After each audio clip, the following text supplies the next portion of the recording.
for liftoff. Okay, I'd like to call the meeting to order, and thanks everybody for being patient with us for the last few minutes. And welcome. And I'd like to read the Aboriginal Acknowledgement.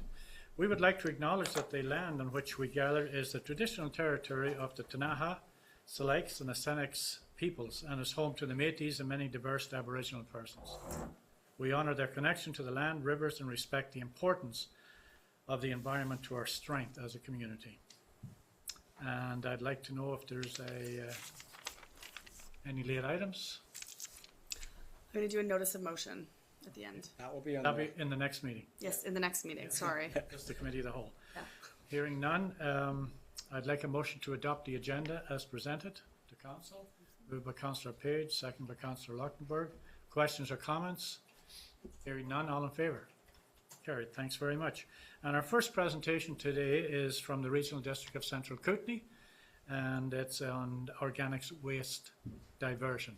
And I'd like you folks to come up and take a chair each with you, or we need 2 chairs anyway, potentially. And please, if you don't mind, when you get up there, just pull that microphone down a little bit and make sure you're speaking into it.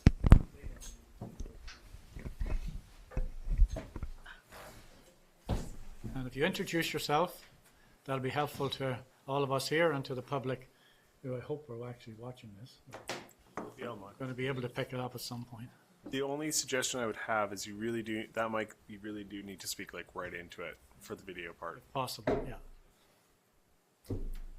Okay, so I'm Amy Wilson from the RDCK. I'm the Resource Recovery Manager. Here with me is Carrie McIver, one of the consultants that's been working with us on our organics waste diversion strategy and overall resource recovery plan update. And we also have here with us Illy Wolf, General Manager of Environmental Services. So Carrie is going to walk us through a shortened version of a workshop we provided in February, and a number of your councillors and staff attended, but there were a few members that weren't available at that time, so we wanted to do a community-specific presentation for yourselves for a decision on whether or not to partner with us on the Organics Infrastructure Fund grant that we're intending to submit in mid-May. I'll let Carrie take over. Okay, thank you. And am I close enough here, and can I control this? Yes, I can. So as Amy said, many of you attended the workshop in February when we presented information on the organics diversion programs for all 3 member municipalities. What I've done here is really pared it down.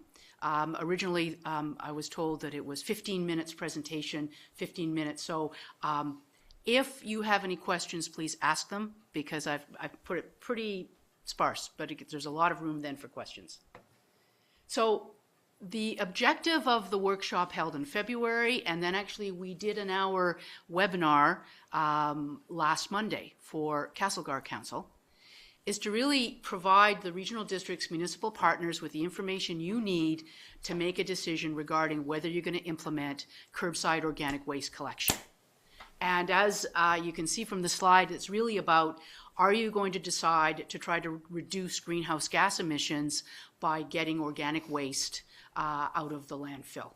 And what the regional district wants is an agreement in principle from you that you will start collecting organic waste by 2022. So why are we even talking about this diverting organic waste? In 2017, the Regional District of Central Kootenay hired Maura Walker and Associates, and I work with Maura Walker, to develop an organics diversion strategy. And what do we mean by organics? We mean food waste, which is the backyard compostable waste that many of you compost in your backyards, but the backyard non-compostable waste, the meat, the bones, the breads, the leftover food that you do not put in your backyard composter unless you want rats, bears, etc.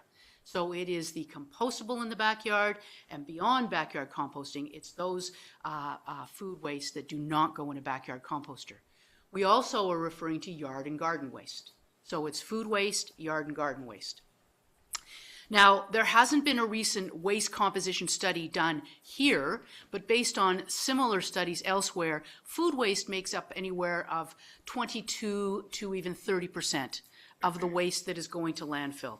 You can add on to that, food soiled paper is usually another 4 to 5%. So it really is the biggest component of waste going to landfill after we've maximized our recycling. And it isn't just, yep. Is that by weight or by volume? That's by weight. Okay. Now, it isn't just about saving landfill space. One of the important things with organics diversion is that it's also reducing greenhouse gas emissions. This chart shows that 6% of the province's greenhouse gas emissions come from solid waste. But actually, if you look at the rest of the biggest proportion is from transportation, which is also bringing us all the things we buy, like food, etc. So this is, and I think I said this before in the workshop in February, one of the easiest ways for residents to make a difference. They're not buying a new electric car, they're not buying a new energy efficient house, but they can divert their food waste and really reduce greenhouse gas emissions. So the benefits, environmental, reduces greenhouse gas emissions because when food waste breaks down in a landfill, and that a landfill is in anaerobic conditions, there's no oxygen, then the food waste breaks into CO2 and methane. And methane is 20 to 200 times more potent than CO2, depending on the life of the what you're looking at, the first 20 years or the first 100 years. So it makes a real impact on greenhouse gas emissions to get that material out. It also preserves landfill capacity. You are not, like other regional districts in this province, dealing with limited landfill capacity. So diverting is really important. You have capacity, but it also preserves that because I think, as most of us know, it's awfully hard to site another landfill. It reduces the leachate in a landfill, and that's the material that is produced as the rain percolates through. That can contaminate groundwater and surface water and improve soils. Protects human health from social, mitigates against climate change, and economic benefits. If you're extending landfill life, you're saving money, and it can produce a marketable product and provide local employment. So it's very much sustainable from an economic, social, and environmental perspective. And that's why the Ministry of Environment has set new targets that reflect the importance to divert organics. Their target for 2020 is to have under EPR, the Extended Producer Responsibility Programs, the biggest one, which is Recycle BC, that 75% recovery of materials that are under those programs. That for organics, 75% of BC's population is covered by organic waste disposal restrictions, and then to lower the disposal rate to 350 kilograms per capita. Now, in terms of organics disposal restrictions, the province has met their target. If you look on the left there, you can see that, for example, I come from the regional district of Nanaimo. I worked there for 25 years. I was the recycling coordinator. I was manager of waste reduction. I was manager of environmental planning. And for 17 years, I was manager of solid waste. We banned organics from disposal, commercial organics, in 2006. We were the first regional district with our partners, the Cowichan Valley, our neighbors, to do that. Since that time, the Capital Regional District, Metro Vancouver, Fraser Valley, Kitimat-Stikine, and Squamish-Lillooet have put bans in place to keep organics out of the landfill. And so when you look at this graph, this is the Ministry of Environment asks every regional district to report on their disposal rate. The average disposal rate is the green line. And so if you look at those, and it's about 479, 480, and this was the reporting year 2016, the lowest disposal rate among regional districts, down at the left, is the RDN, CVRD, and Capital, with those disposal bans on organics. Central Kootenay, you're at about just right on the provincial average, but if you want to get down to 350, you're definitely looking at diverting organics. So the work we started in 2017 was to prepare an organics diversion strategy. And on this slide, you could go either way. You could start with resident participation from the bottom up, the ICI generators supporting municipalities, transfer and processing. But because of the role of the regional district, which is not collection, their role is to provide disposal facilities, and in this case, processing. We'll start at the top to say, in terms of processing organics, the strategy says the regional district will establish facilities for residential and ICI, industrial, commercial, institutional, food scraps at the central landfill, the closed landfill near Salmo, and Creston. But the timing is all driven by municipal collection. The regional district will expand transfer services in Nelson and Castlegar to include organic waste, so that waste will go to the processing facility. And one of the reasons I'm here is the regional district will provide technical support to all municipalities interested in establishing curbside.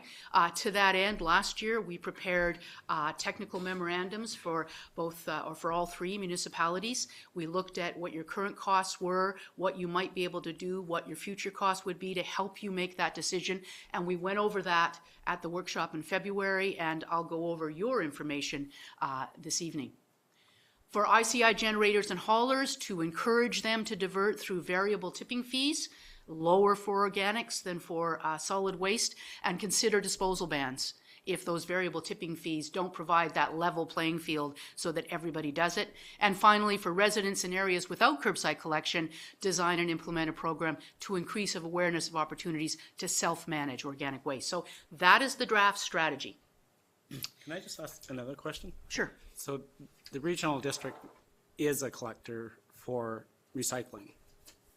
Not curbside, I believe. Well, not curbside, but yeah, they so are. what, yeah, they and provide actually had drop curbside- off. They did have curbside in the Castlegar area at one time, I believe.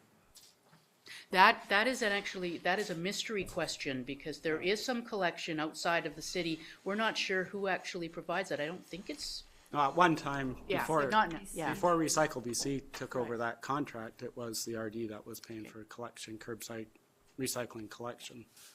So But an not option- garbage, I so don't an think. option could be to collect compost.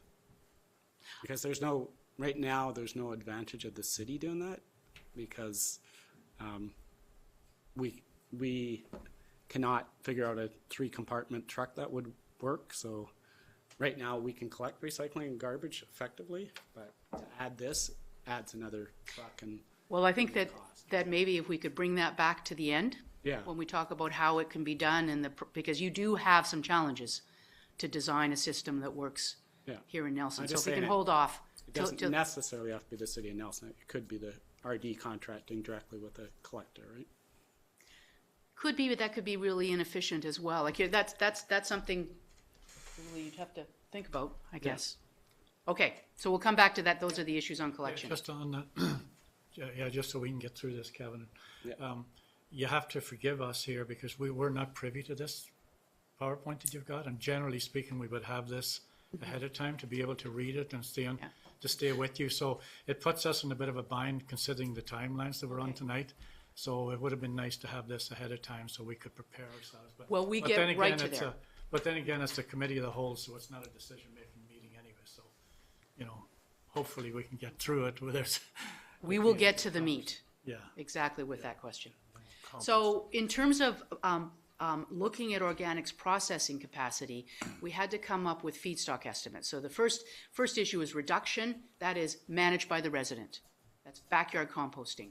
Then you look at collection options, and this is sort of indicative throughout the province. Primarily, it's curbside collection. That's the picture on the right. On the left is a drop-off self-haul food scraps in the city of Powell River. To my knowledge, that's one of the only programs in existence that we could actually get some data from. So the feedstock estimate. Very common in Europe. Very common, but as I said, in BC. Yeah. with a different land use patterns, et cetera. Okay.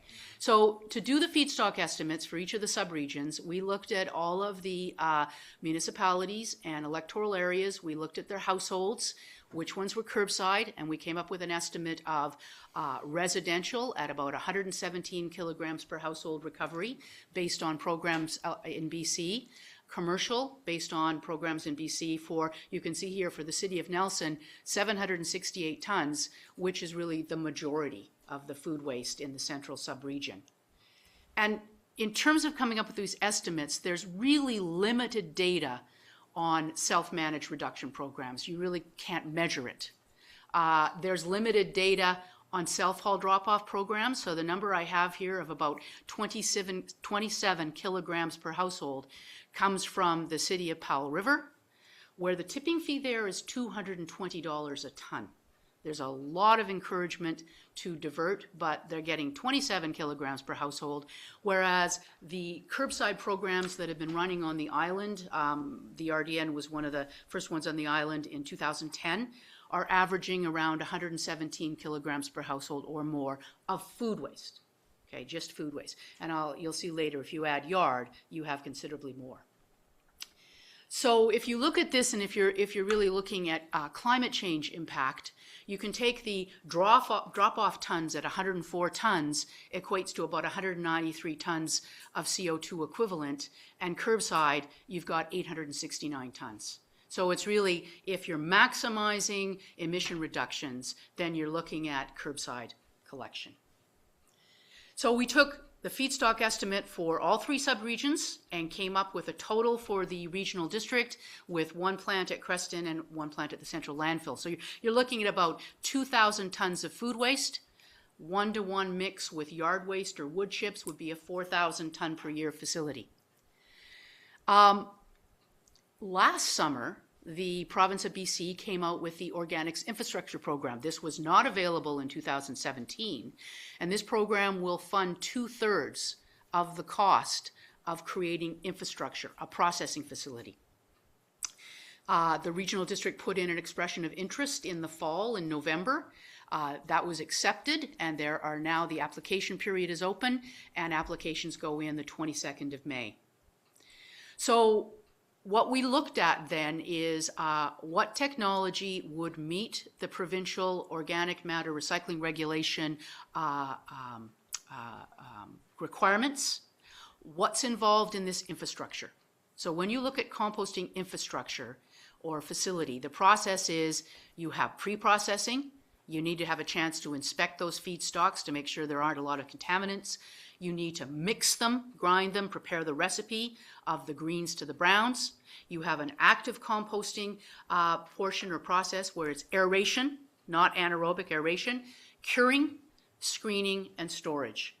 And we engaged Transform Compost Systems, Dr. John Paul, to design a facility. And what he has recommended is an aerated windrow facility where there would be a receiving and material preparation building, about a 30-foot by 50-foot tarp structure.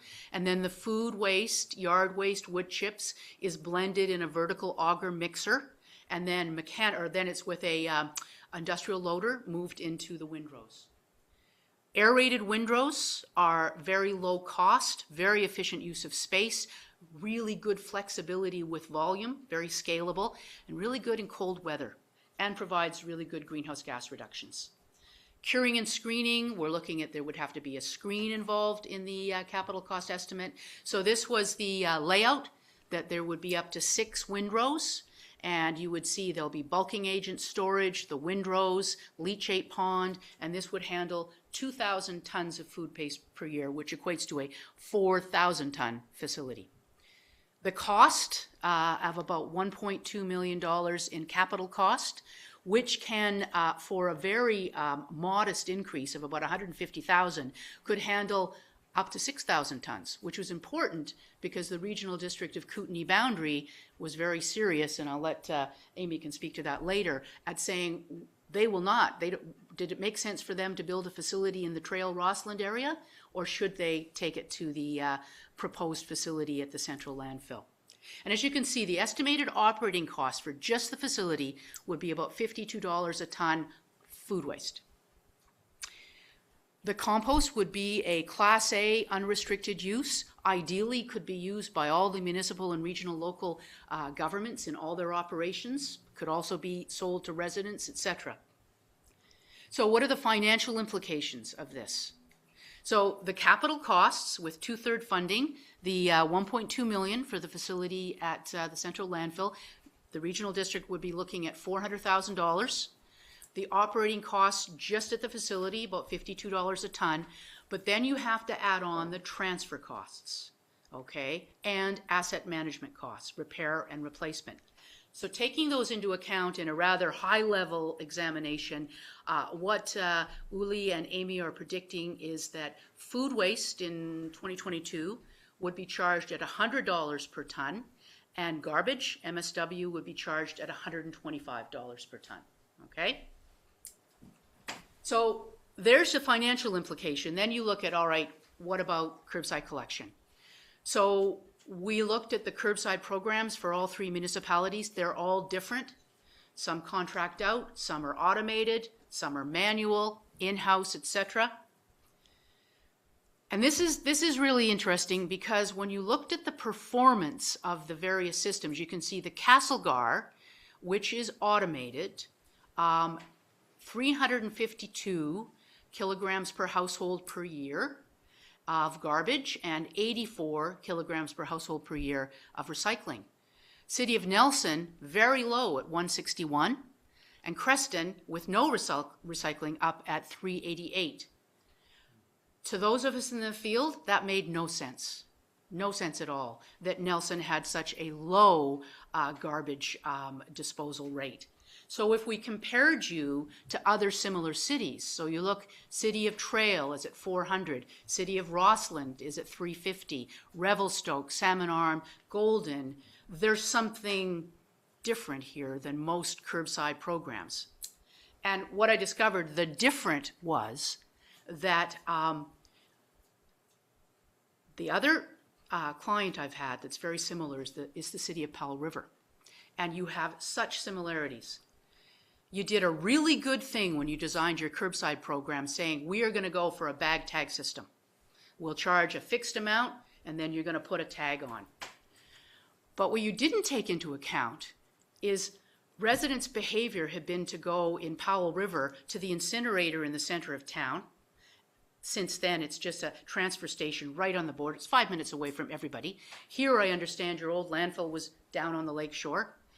That if your drop-off facility is really convenient, many people would rather just take their waste there. And that's the case in Powell River. They are redesigning their system because they want to divert organics, and they're going away from a bag tag to here's the cost for the system, please use it, rather than going to the transfer station. Because when you look at the statistics of the self-haul loads by facility, if you look at Groman, 25,000 self-haul loads a year versus Udashinia, about 8,000. Creston isn't fair to look at, that's a much smaller population base, but you're almost equal population. In the business, you typically find that municipalities have curbside recycling. You have 50% rural, 50% municipal in this regional district, but you don't typically see such a high amount of activity at a transfer station that is primarily servicing more of an urban or a municipal area. So there's something a little askew, and I think anecdotally you can speak to people saying, oh, I take my garbage down to the transfer station, it's easier. That isn't what you want. It's $5. Yeah, but you want people to use your curbside program because there's a lot more opportunity to design a curbside program that really promotes maximum recycling and diversion organics than self-haul, which is what we'll talk about tomorrow when we do our advisory committee meeting. So we did do some counts, just so council's aware. So our director has done some counts on our garbage, and so we've got some different numbers that may assist in decision making. Yeah. This next slide, I was just put this together just to show self-haul loads per capita 2018, 1.01 for Groman and 0.33. So that's really tells the tale. So then how do you design a program that gets people to use the program? Sorry, just to clarify, is that for the whole, the city and the rural area? The city and the rural areas, but if you look at the sort of, when I looked at the population, the city makes up a big proportion of that. But that is everyone who uses Groman. Including the area E and F. Yeah. Right, Yeah. but Castlegar also has surrounding areas like Robson and things like It's a little that. harder to get to Oots than Yeah. than the Totally. transfer station here, and plus you have those populations that live right there. Mm-hmm. You know, the Blewett area, all that area lives right there, so it's easy to go there. Yeah. So in designing your system, you look at the who, what, when, and how. You are in-house staff. Do you want to collect food waste or food in yard? Do you want to be manual? Do you want to be semi or fully automated or drop off, weekly, bi-weekly, seasonal? There are a lot of, thank you. permutations to this. When you look at other programs for collection performance, on the left-hand side, you can see the Regional District of Nanaimo, Ladysmith, North Cowichan, Victoria, collecting anywhere from 112 kilograms per household per year up to 155. That is food waste only, and the lighter blue is food and yard combined. So if you're going to collect food and yard, and this was important for talking to the city of Castlegar, you're talking about more tons. And it's going to cost you more because it's $100 a ton if it comes in together. Collection costs, just for your information. I took a lot of the slides out on the details of designing a program, but typically manual programs are significantly less expensive than automated. Automated typically will be food and yard though, so that will cost more, but you're up in the $200 per household typically. But the lesson with this, or the takeaway, is every place is different. So all I can say is manual is cheaper than automated, but in each situation, it could be by how much is hard to say. So we looked at coming up with some estimates as to what would you be looking at if you started collecting organics. Your current system is manual. You have bi-weekly collection, so 1 week the truck picks up garbage, the next week recycling. No. We know that you need a Collect together. collector, but it's No, it's not. It's so. at Oh, the that's same right. time. Only 1 week. Yeah, you collect together. So the next week the truck isn't working. Correct. Yeah. Okay. And you need to replace the truck. You don't collect yard waste. $66 per home was sort of the budgeted cost, exclusive of the tags. So we looked at for manual collection. We sort of said if you wanted to come up to a real cost, you'd have to assume that the residents that are currently taking garbage to Groman stop.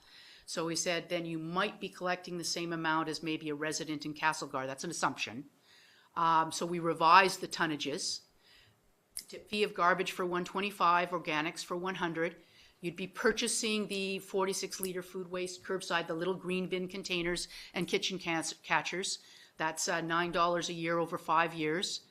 We understand that you'll be purchasing blue boxes because Recycle BC is requiring the blue boxes, and Recycle BC pays for the recycling collection.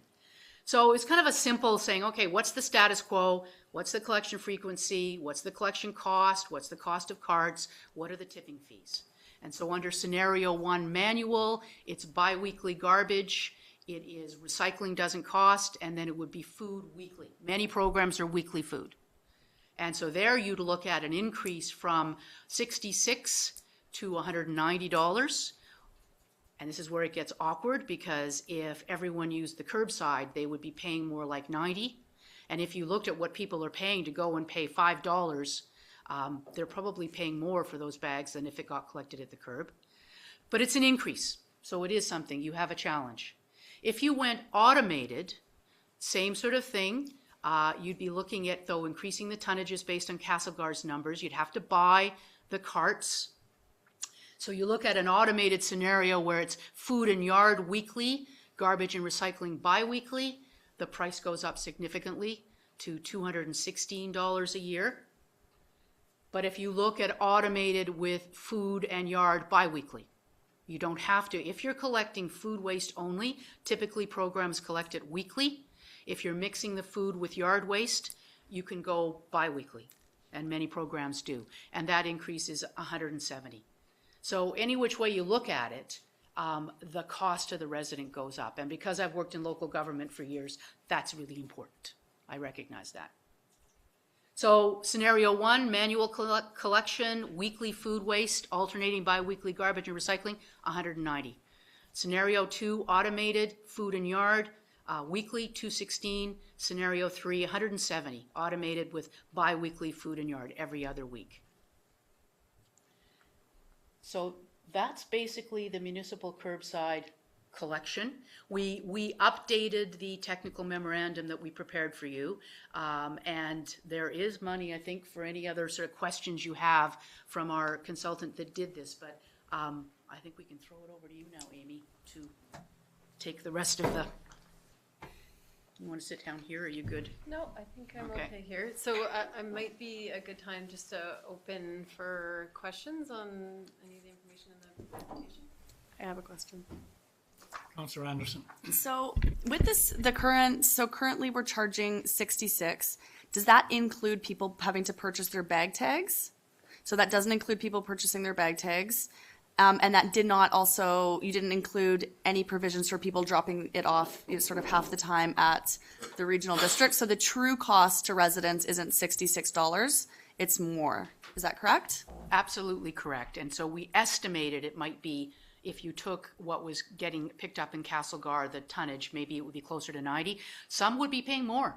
If they're deciding every other week to take 2 bags of garbage down and pay $5, they're paying more than if it was. That's the whole reason why curbside is for most communities much cheaper than taking it yourself to the drop-off. But you're absolutely right. We couldn't calculate what we thought people were actually paying.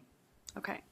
Okay, but it's not based on $66. It's based on $66 as what you had. Yeah, right now all we knew was 66. Looking at all of these, we're taking the collection, the carts, all the costs, and the tipping fee in there. Okay, thank you.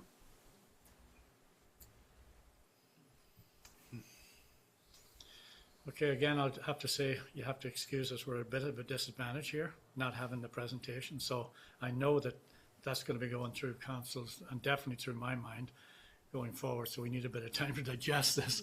Councillor Lochtenberg. Yeah, so exactly as the mayor said, there's a few things that I'm still processing, so forgive me if I'm not totally clear on this. The first question I had was that 162, 170, that's obviously the combined total of that you're estimating that it would include the organics as well as the waste. Yeah. The capital costs in that in terms of a new truck or for pickup, you didn't include that. No, so we couldn't take that into account because that's, we did, so the Jeff Ainge, who works with me, did speak to Colin, I believe, got to your staff to know what was up, but we couldn't take that. We just sort of said, if your collection cost is this, which I think is the 46, those are assumptions. So this is the thing is, what we're trying to do here is give you a fairly high-level idea of what things could cost. You need to work out what that's going to be. One of the things we said last week to the city of Castlegar, it's really making a decision that you're in, and then your work is designing the best program for you. Yeah. That could be, so these were just really to give you ideas of what it might be, because if you go automated, then you're looking for an automated truck, and we understand you have issues with sort of steeper slopes, so you might need another truck. We just felt it was a little bit beyond us to be able to tell you what that was going to cost, so we're trying to give you sort of, this is your current cost of collection, Yeah. so if you did this and that. But so the follow-up question I had for you related to the capital costs was, you've looked at a number of cities doing this. They must have 3-bin trucks, or how do they deal with the 3? To my knowledge, I don't know of any 3-bin trucks. They could be on, but typically what people are doing is they're 2-bin, they're split Packards, 2 compartments. When the manual system that was introduced in the city of Nanaimo and outside regions in 2010, split Packer.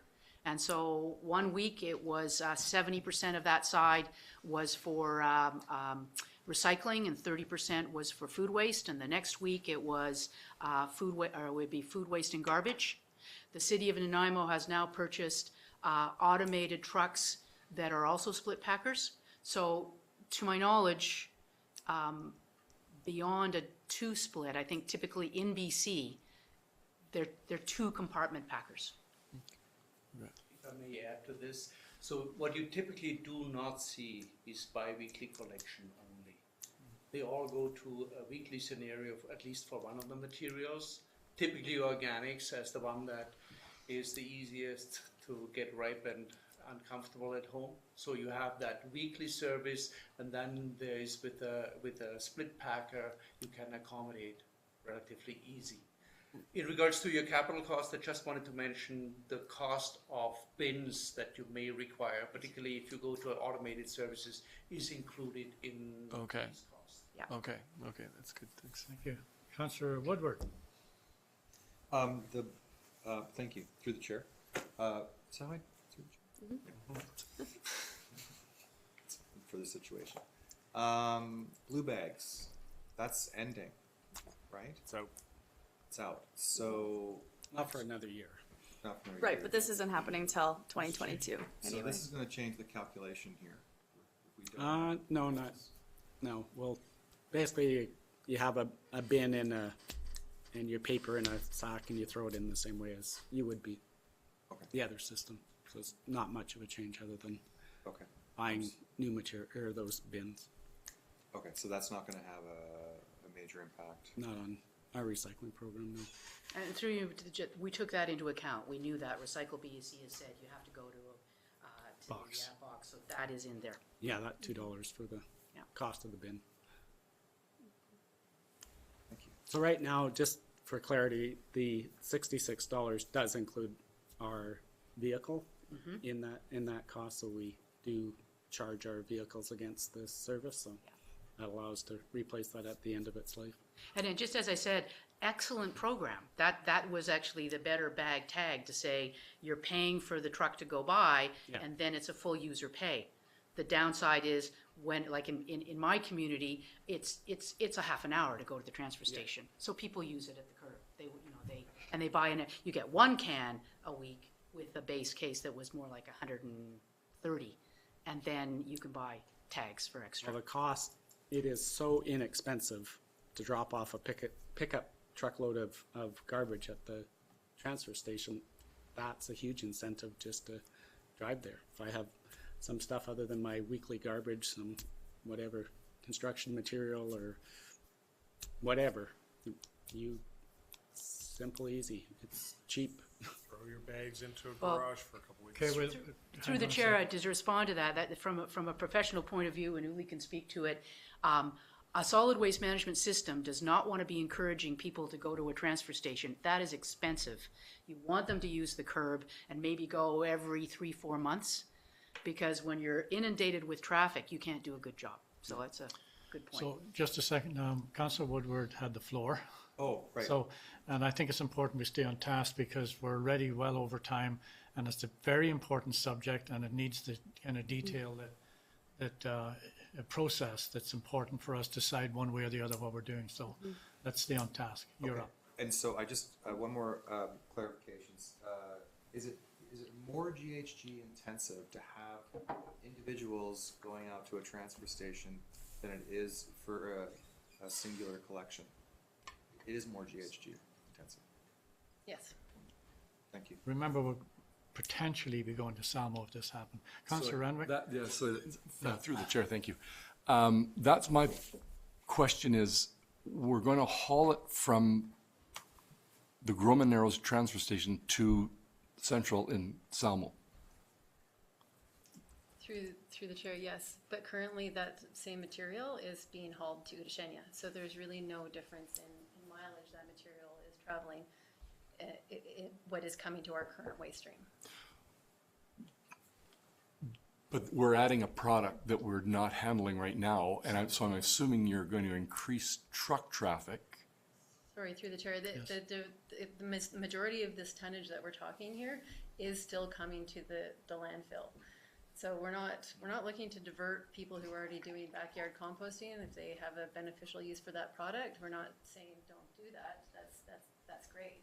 It just doesn't create the same diversion as a curbside and regional facility. So that's why we're pushing for this.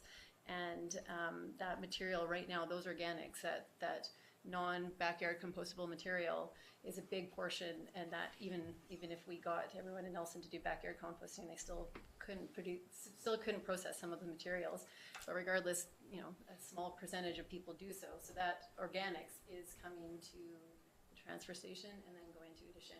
Okay. So the distance between those two facilities is quite similar. Okay, so If I may, you are correct. There is a slight increase from the transportation factor in greenhouse gases, but it's vastly offset, and maybe Amy can speak to the numbers, is vastly offset by the greenhouse gas savings from the composting process versus putting the materials into the landfill.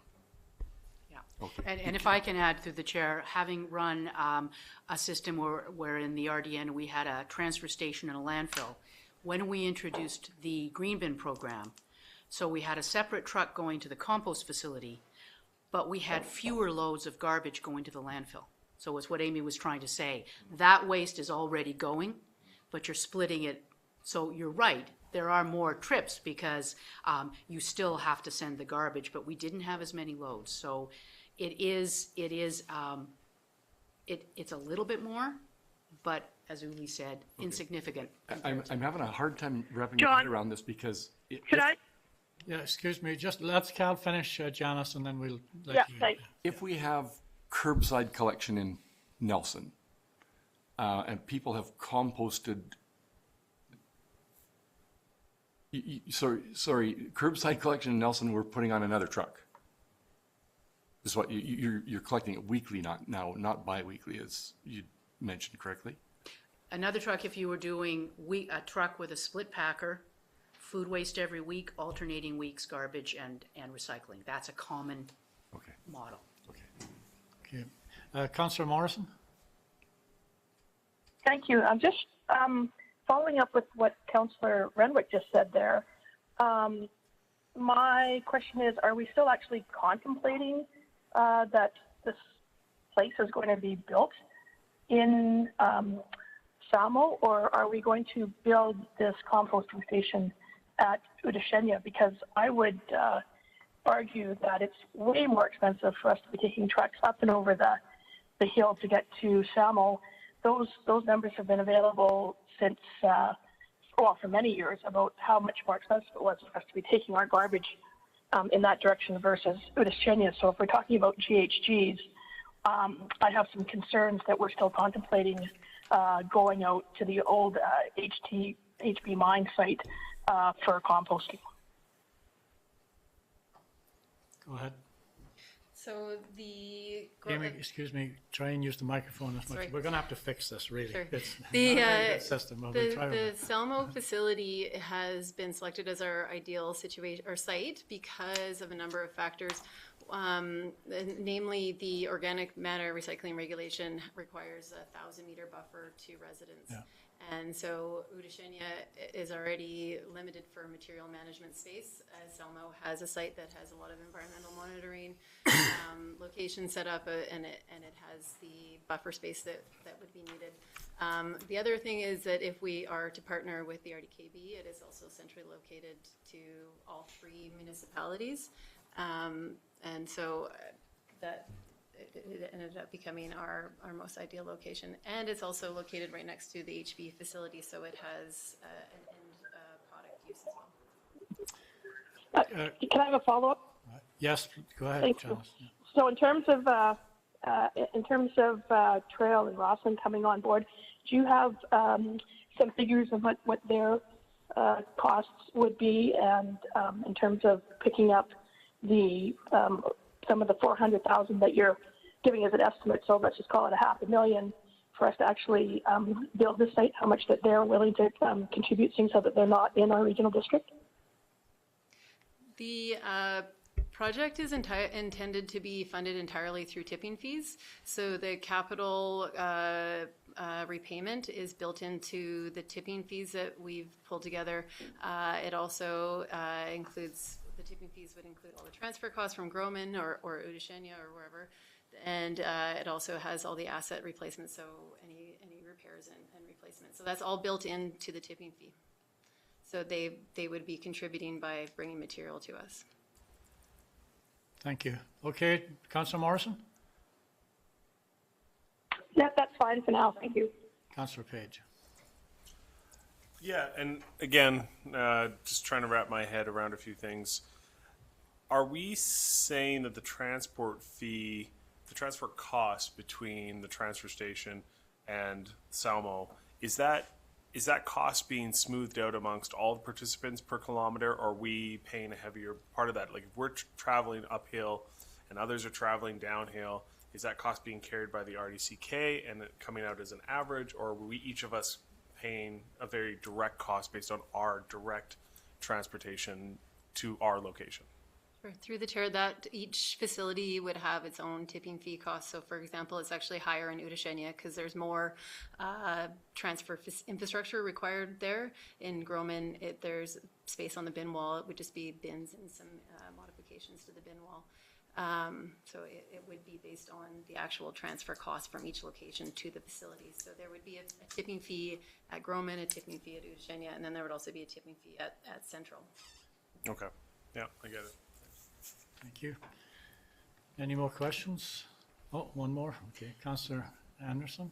Yeah, so I guess I'm just going to say sort of a few things. So first of all, my understanding is some communities have already come on board. Is that true?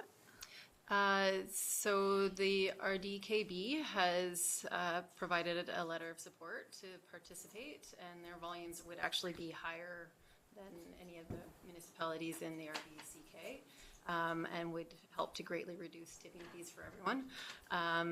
We met with Castlegar last week, and they intend to make a decision. It was very warmly received, and they intend to make a decision on the 6th of May. And the town of Creston has already also provided a letter of support. So we will be making a submission. So that some of the intent of the timeline here is that our Organics Infrastructure Program grant submission is due May 22nd, and we need to have the facility and all the costing design for the feedstocks that we intend to get. So we will be producing a grant application for the Creston facility because they've already decided to partner. So now we're just looking to see what partners are going to join the Creston landfill facility. So my follow-up question to that is, if we're not sure or decide, we're not ready for this now, I personally feel like it's super important that we join this program. We're committed to 100% renewable energy. This is a really good option for us. We're already collecting this material, but so if we decide, a year from now, like, oh man, you know what, we definitely want to do that. We want to participate. There seems like to be a lot of community support.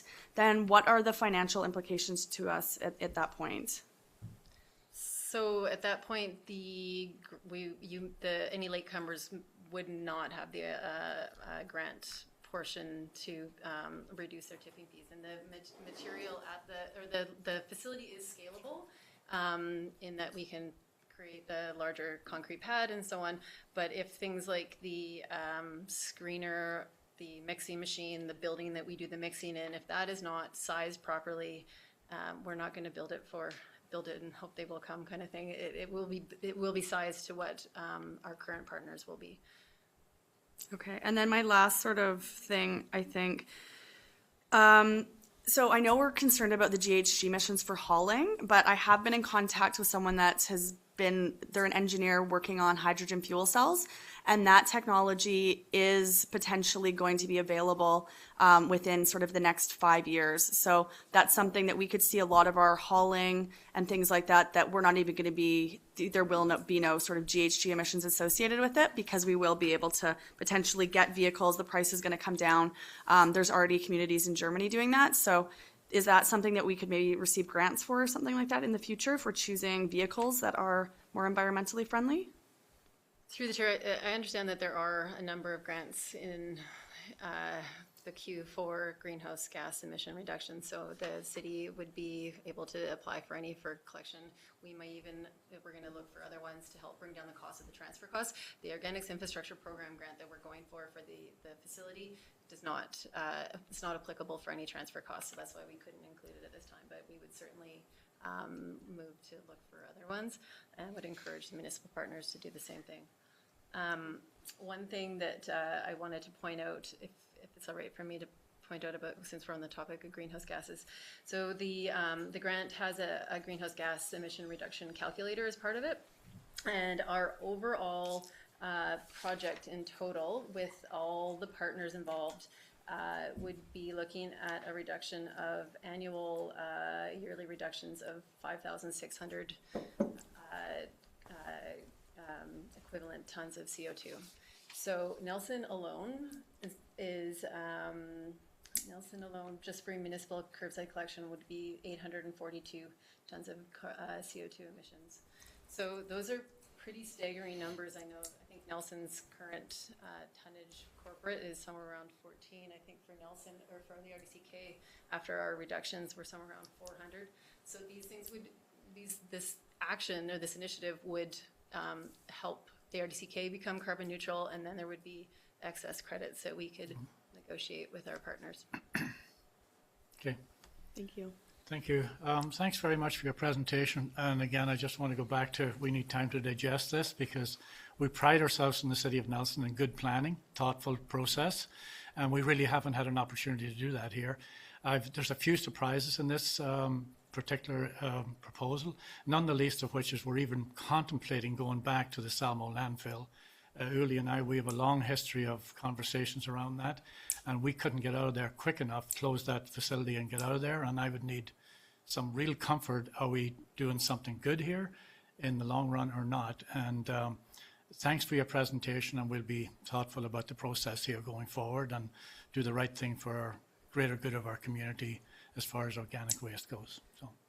Just as follow-up, we can provide a copy of this, and Yeah, I that'd also be sent great a if we copy had- of the updated 'cause it's, curbside collection cost yeah. memo. And we'd be happy to provide any more follow-up questions, and we do have some more time with consultants Yeah, to do thank a little you, bit yeah. more analysis.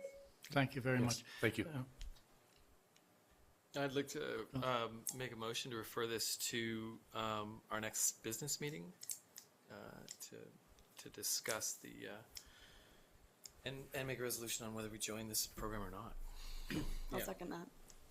That is the intent. You, Okay. you do have to make a decision by the 8th is what they're asking for, so we will bring a report forward and with the options. And Yeah, it's unfortunate the timelines are, you know, I find from experience that sometimes grants drive you in a direction that maybe you should choose to go elsewhere. But having said that, we have a motion on the floor. We need a second. I seconded it. All in favor? Thanks very much, carried. Thanks very much for your presentation. Thank you. Thank you. Thank you, guys. Okay, up next is the presentation, culture presentation. Are we resourcing for lunch? Oh, we're recessing for dinner right now? Yeah. Oh, okay, good. Okay, motion to recess for supper. Janice for recessing for supper. Councillor Renwick, Councillor Woodward, all in favor? Carried. Thanks very much. Janice, we'll call you back. Okay, thank you. Bye. oh, it's Janice?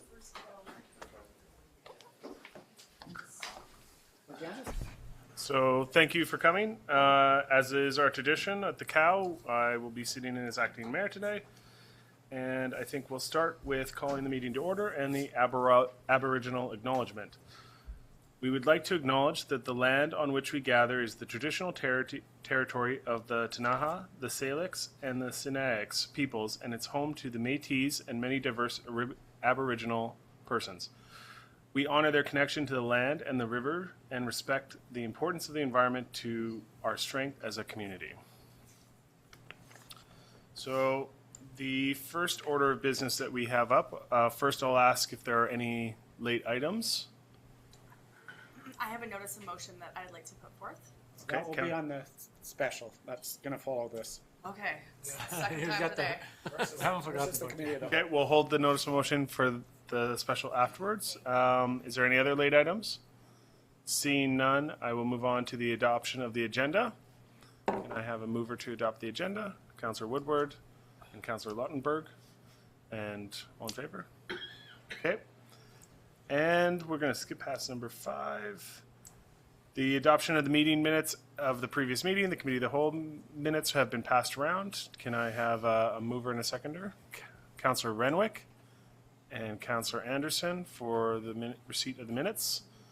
All those in favor? Okay. On to one of the important aspects of these meetings, a cultural presentation. It is National Poetry Month, and we have a presentation. So, established in Canada in April of 1999 by the League of Canadian Poets, National Poetry Month brings together people from across the country to celebrate poetry and its vital place in Canada's culture.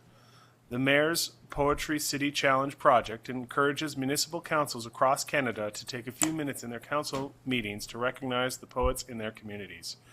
The contribution of poetry to the arts in Canada, the enormous contribution small publishers to the history and cultural development of Canada. And so we have Dazza, am I saying that right? Joy will. Okay. Joy, we have Joy, and we'll introduce a poet. Hello, my name is Joy Barrett, and I'm the Cultural Development Officer for the City of Nelson. Dazza is a Kootenai-born hip-hop artist, slam poet, actor, communication advisor, and public speaker. Born in Fruitvale and a longtime Kootenai resident, Dazza, aka Daryl MacAskill, spent nearly 20 years depressed and often suicidal. At 18, he began to write every day to deal with injuries and trauma, both physical and emotional, including challenges related to head injuries. Now 34, and after a long uphill battle to regain health on all levels, poetry has helped him find a voice in the world, channeling his energy into positive outcomes while creating his dream of helping others. Dazza recently won Nelson's Poetry Slam and is now heading to Vancouver to represent Nelson in a national slam poetry tournament. He'll be facing off with some of BC's best slam poets and looks forward to meeting the other high-caliber artists to share his experience, wisdom, words, and newfound love of life. His production company, Kootenai Sound Connection, is up and running, and his many songs and creations are being recorded into an album to be enjoyed by all. Welcome, Dazza.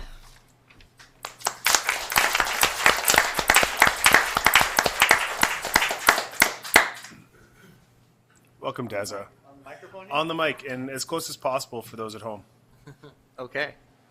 So first of all, thank you. Thank you for having me. I appreciate the introduction and being a part of this. This is quite formal and quite great to be a part of.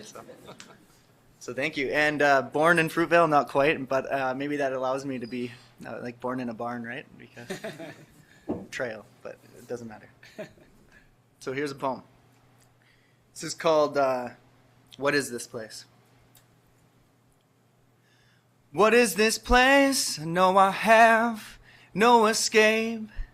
I know it won't go away. I see my dreams when I'm awake. Woke up, lost in the bright lights of life, blinded by the sun in the sky, the reflection of myself as I adjust my eyes.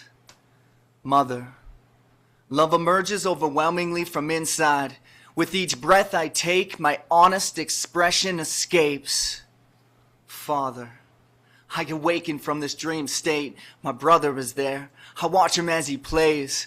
What is this place? Faces of love, my fingertips move like a slithering snake does. Wrapped around a rattle, I incoherently shake up as I babble. Sound echoes through the room, thoughts I conjure, I exhume. Speech elevates my existence and learn to communicate. Nothing I assume. The beauty of this is natural. Everything I do is true. It all begins. My fate and existence unravels, unveiling unimaginable possibilities, prevailing exponential philosophical philosophies. It's me, brand new baby. The world is waiting for me to see. What is this place? No, I have no escape.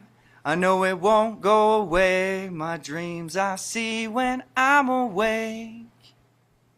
So the demons I must face is the feeling I embrace, which each day that passes, questions grow, building calluses. I'm blessed, I know, but the world is fickle and false. Lessons to learn, the balance is offset by adults.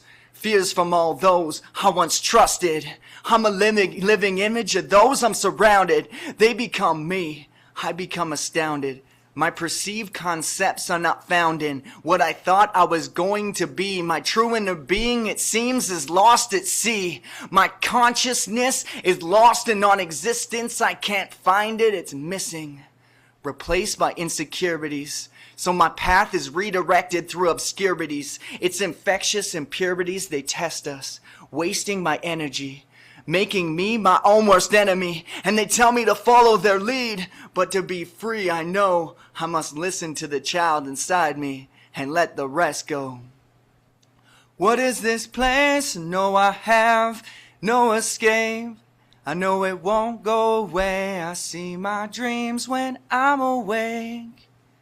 Light hits my face like shards of glass. Fear rips my soul in half. I gasp for breath. I'm alive once again. In the mirror, I see the image of a broken man. I laugh hysterically. Miraculously, my fears decrease as my speech elevates. I hear my inner child scream inside me and says, I'm here to stay. I know I won't go away. I know I have no escape. I see my dreams when I'm awake.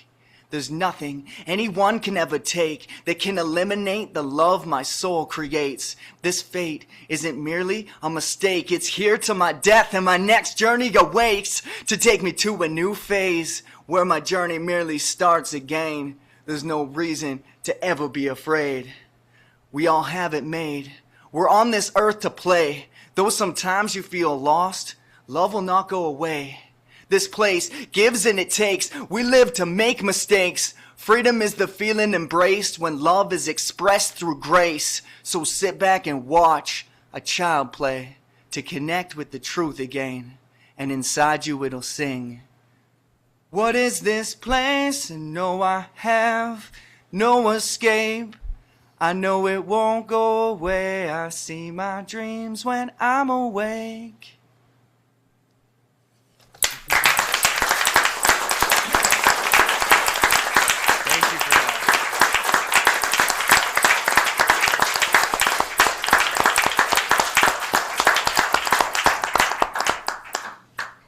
Powerful. Yeah. Very good. Thank you. Thank you. So if the public feels so inclined after such a great presentation, we now have the public presentation component. We permit comments and questions from the public for a maximum of 15 minutes. If anybody would like to take this opportunity to come up to the mic and speak to council, this would be the time to do it. Councillor Woodward would like to participate. No, false move. Okay, so we will move on to our delegation component. First up tonight, we have the Nelson Committee on Homelessness, and I believe we have Ann Harvey stepping up. And Phyllis Nash. Welcome, ladies. Thank you. I'm going to look at my notes because I'm going to start. Okay, I look at them all the time. Yeah.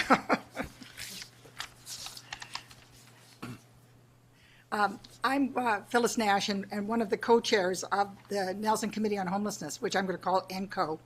And this, of course, is Ann Harvey, as you know. I want to give you a quick overview of ENCO.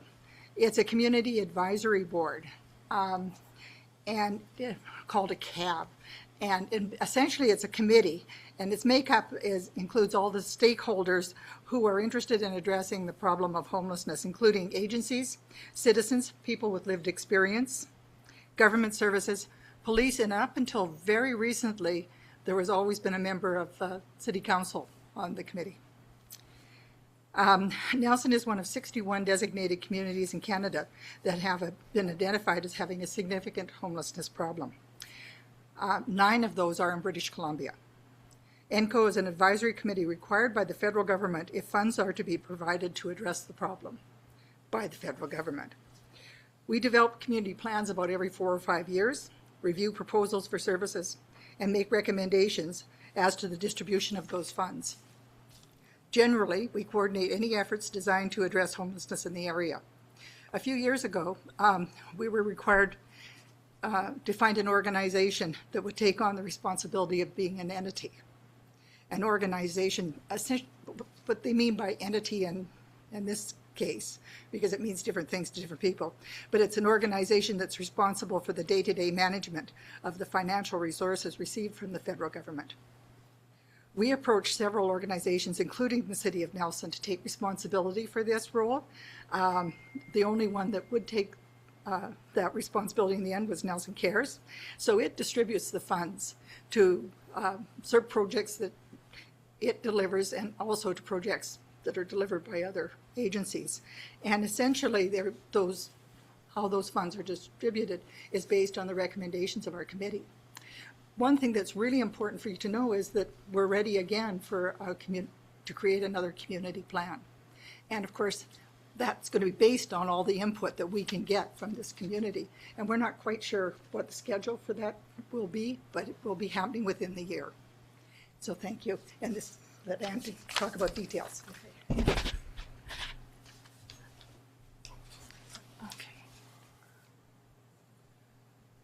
So I'm going to try and just do a quick overview of some of the PowerPoint pages that you received.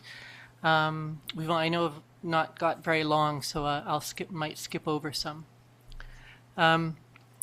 As Phyllis had said, she explained a bit about what the Nelson Committee on Homelessness is, and it's been going since 2001, and does involve just a whole cross-section of community stakeholders.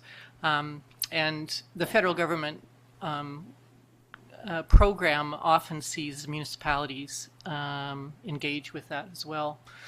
And we try and be collaborative in our approach. We support new initiatives, do research, and try and really look at knowledge building in the sector and in the community as well, and try and develop community partnerships for the work that we do.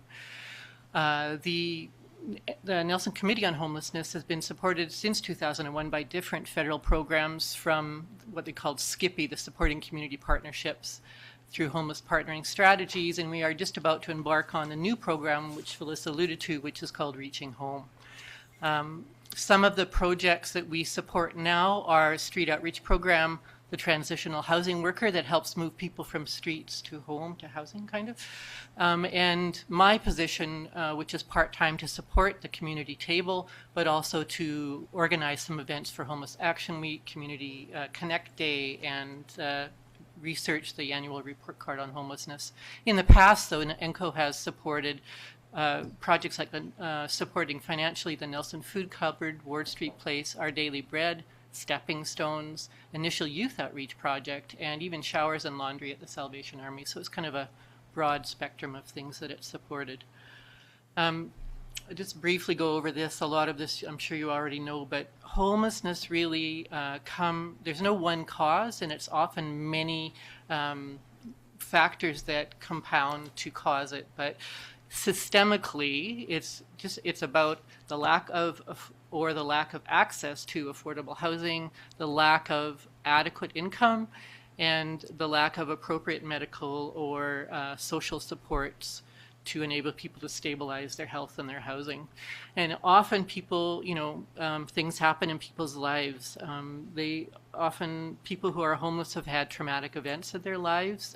They may have been discriminated against or kicked out of their housing if, say, they're LGBTQ or something like that parents don't understand. They suffer from discrimination. They may have physical or mental health problems, which also present extra barriers for them finding housing or work or other engagement with community. It's cycles. So people can come in and out of homelessness, whether that's moving from housing to maybe their lease ends, their shared accommodation ends, and they're not on the lease, so they don't have rights to the housing or whatever. Or they're kicked out of their house, or they suffer a job loss and can't afford the rent, or physical injury or something. And so often they'll first turn, if they're lucky, to an informal support network. They'll go to friends or family and something like that and do couch surfing for a while until they can maybe stabilize. Sometimes that doesn't work, and they're out to the shelter. Sometimes they don't have informal support networks and they're straight to living in absolute homelessness, tenting in cars, in hidden sheltered spaces, whatever. The shelter can often help rehouse people, but often they have limits as well. So there's also a cycle that's happening in the region and in the province of moving from shelter to shelter if housing cannot be found. Sometimes people go to hospital or other institutions, and the discharge isn't always what can be hoped for, and often people are discharged to shelters as well. And it's a struggle to try and find housing when proper plans haven't been put into place. So it's cyclical in that nature. It's cyclical geographically. I just wanted to kind of make that point. So often people who are even from Nelson may have to go away for a while, but want to come back to the informal support networks that they know, and their home kind of. One of the things we did last year was the point in time count. We, for the first time, looked at people. We approached over 700 people. 360 were already housed. 1/3 of them were in imminent fear of losing their housing because they felt it was very precarious. Their lease was ending. They were worried about being able to pay their rent. They had conflicts with roommates that saw that might take them out of their housing. So that's a significant portion, we felt. And it reflected how some of the reasons that you saw in the report that why people do become homeless as well. Once you're homeless, it's very difficult to generate income, for people to contact you. Your health deteriorates. It's hard to keep safe. And it's just hard to engage with community or keep healthy relationships as well. So basically, once you're homeless, the longer you're homeless, the harder and harder it is to get out of homelessness. A few facts, as you all know, we've got 0 vacancy rate now for almost the fifth year in a row, generally. There's also been a loss of affordable housing over the last 10 years. The traditional affordable housing, which were the rooming houses, the SROs, places above commercial areas, things like that. A lot of those have been, like the care block, lost to fire, often more recently conversions to short-term vacancies or other commercial use or things like that, So 135 units in the past 10 years. And before that, you had a lot of conversions of rentals to condos. So when you combine that with the lack of nonprofit or private sector purpose-built rental housing, it's no wonder that we're looking at a housing crisis right now. As well, and coincidentally, there's obviously long waiting lists for affordable housing. The rents have gone up dramatically, especially in the last few years, since all of BC has suffered from speculation from the Lower Mainland that's rippled out into pushing up housing prices everywhere, to the point that even CMHC, which is in the blue there, couldn't even find enough studios or 3 bedrooms in their last sample to report on for rental housing. So 47% of Nelson renters pay over 30% of their income. So it's a very modest income kind of community. So, and that's affordable housing provided by the nonprofit sector is only 3% of the housing stock. And yet you've got 47% of renters paying over 30% of their income. So that's a big gap to fill. That's a big gap to address. We also have one of a higher incidence than the province in terms of youth living in poverty. And of course, although recently the government has increased disability and assistance rates, they're still really below the poverty line and do not afford people housing, which this kind of speaks to. They get $375 for all their shelter needs. That's rent plus utilities. So that's a challenge. But again, the median rental household income in Nelson of all households of all size is only $36,600. So that affords at 30% of income a rent of $916, and that at this point in advertised rental rates doesn't even afford a 1-bedroom unit. So it's a challenge. The other thing we found in the PIT count last year, the point in time count, we particularly wanted to focus on youth. We felt that we were seeing them more and more in the homeless sector, and that's kind of amplified this year in what some of the services are seeing. The big statistic out of this is that almost 60% of all ages of respondents had their first experience of homelessness before they were 19 years of age. So that really speaks to kind of the entrenchment of homelessness in people's lives and the difficulty of getting out of it. And it's really an area that we've been concentrating on in the last year in terms of public education and trying to work with different sectors of the community to see how prevention can be done as well.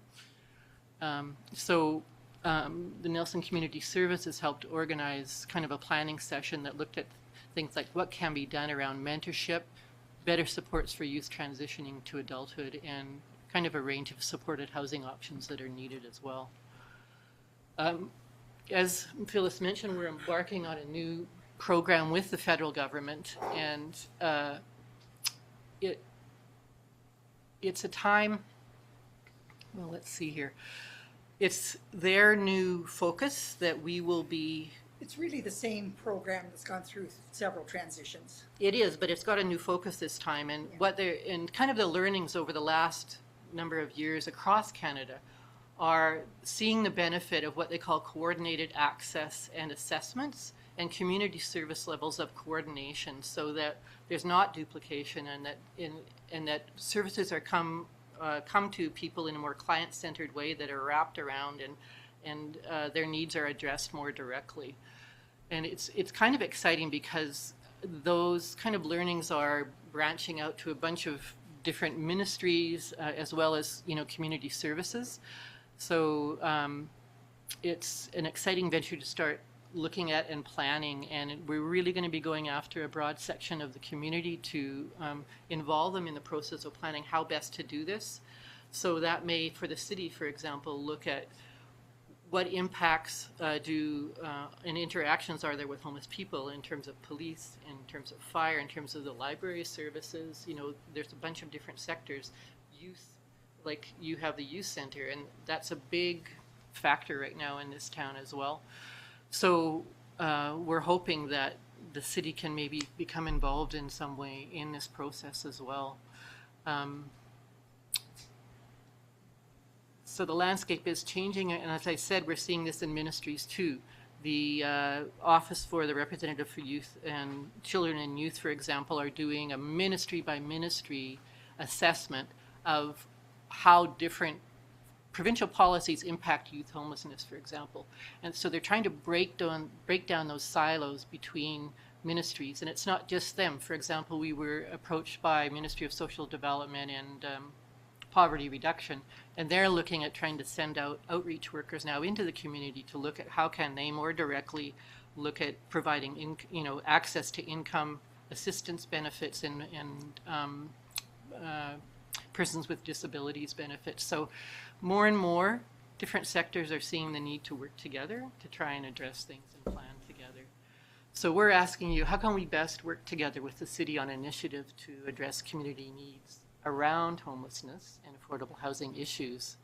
It's true that community solutions require a common understanding and commitment amongst stakeholders to kind of get on the same page and move forward together. So we would like to invite all councillors, including the mayor and the city manager and maybe the director of development services, to meet with us within 2 or 3 months to learn about our work, to learn about the new initiatives around reaching home, what challenges we're facing, but also to discuss and hear about your challenges and what you're facing and aspects of this, how the city can fit in with this, and how we might find ways to work together, basically. Okay, thank you very much, Phyllis and Ann. Do we have any questions?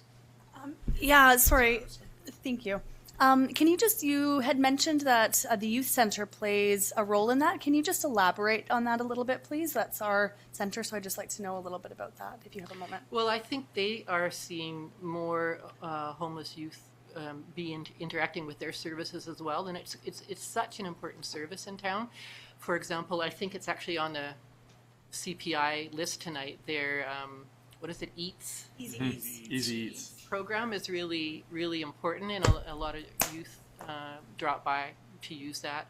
It's a drop-in where they can hang out for a while. They have access to things there, and it's important. Can I follow up?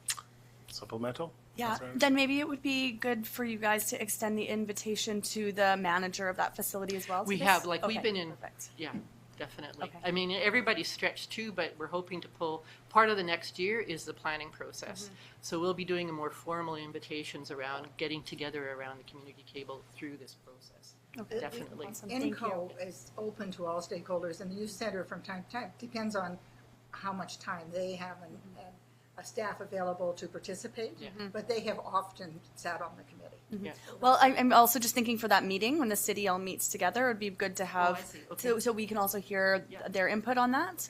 That would be great. Thank you. Okay. I'd like to thank you guys for your presentation tonight. So, I don't know what best way to follow through on this. Should we send you a formal invitation, or would you like to? You can send us a formal invitation. I would Maybe accept you can one. discuss it and refer it to your involvement. I think a formal invitation would be best. It could just be sent to city staff, and we can take it from there. Thanks for your time. Thank you very much. Thank you very much. Appreciate it too.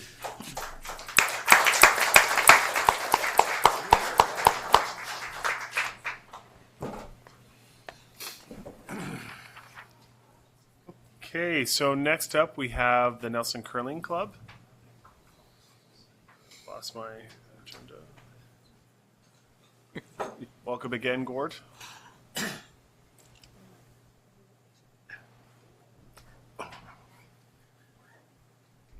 Hello. Thanks for receiving us.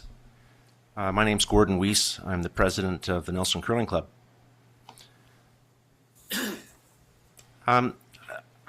I just so you know, I'm not from Nelson, and my wife and I moved to Belfour in 2004.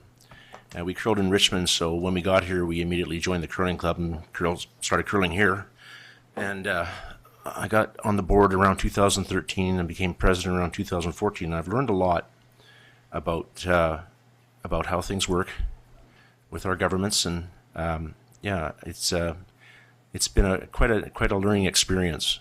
So I just wanted to begin tonight. I hope you've all read our document. I know that I've sent it out, and is there anyone that hasn't had a chance, didn't receive it, hasn't had a chance to look at it? Okay. So we created the document to just summarize the history and where we are and where we want to go. And we think it's pretty thorough.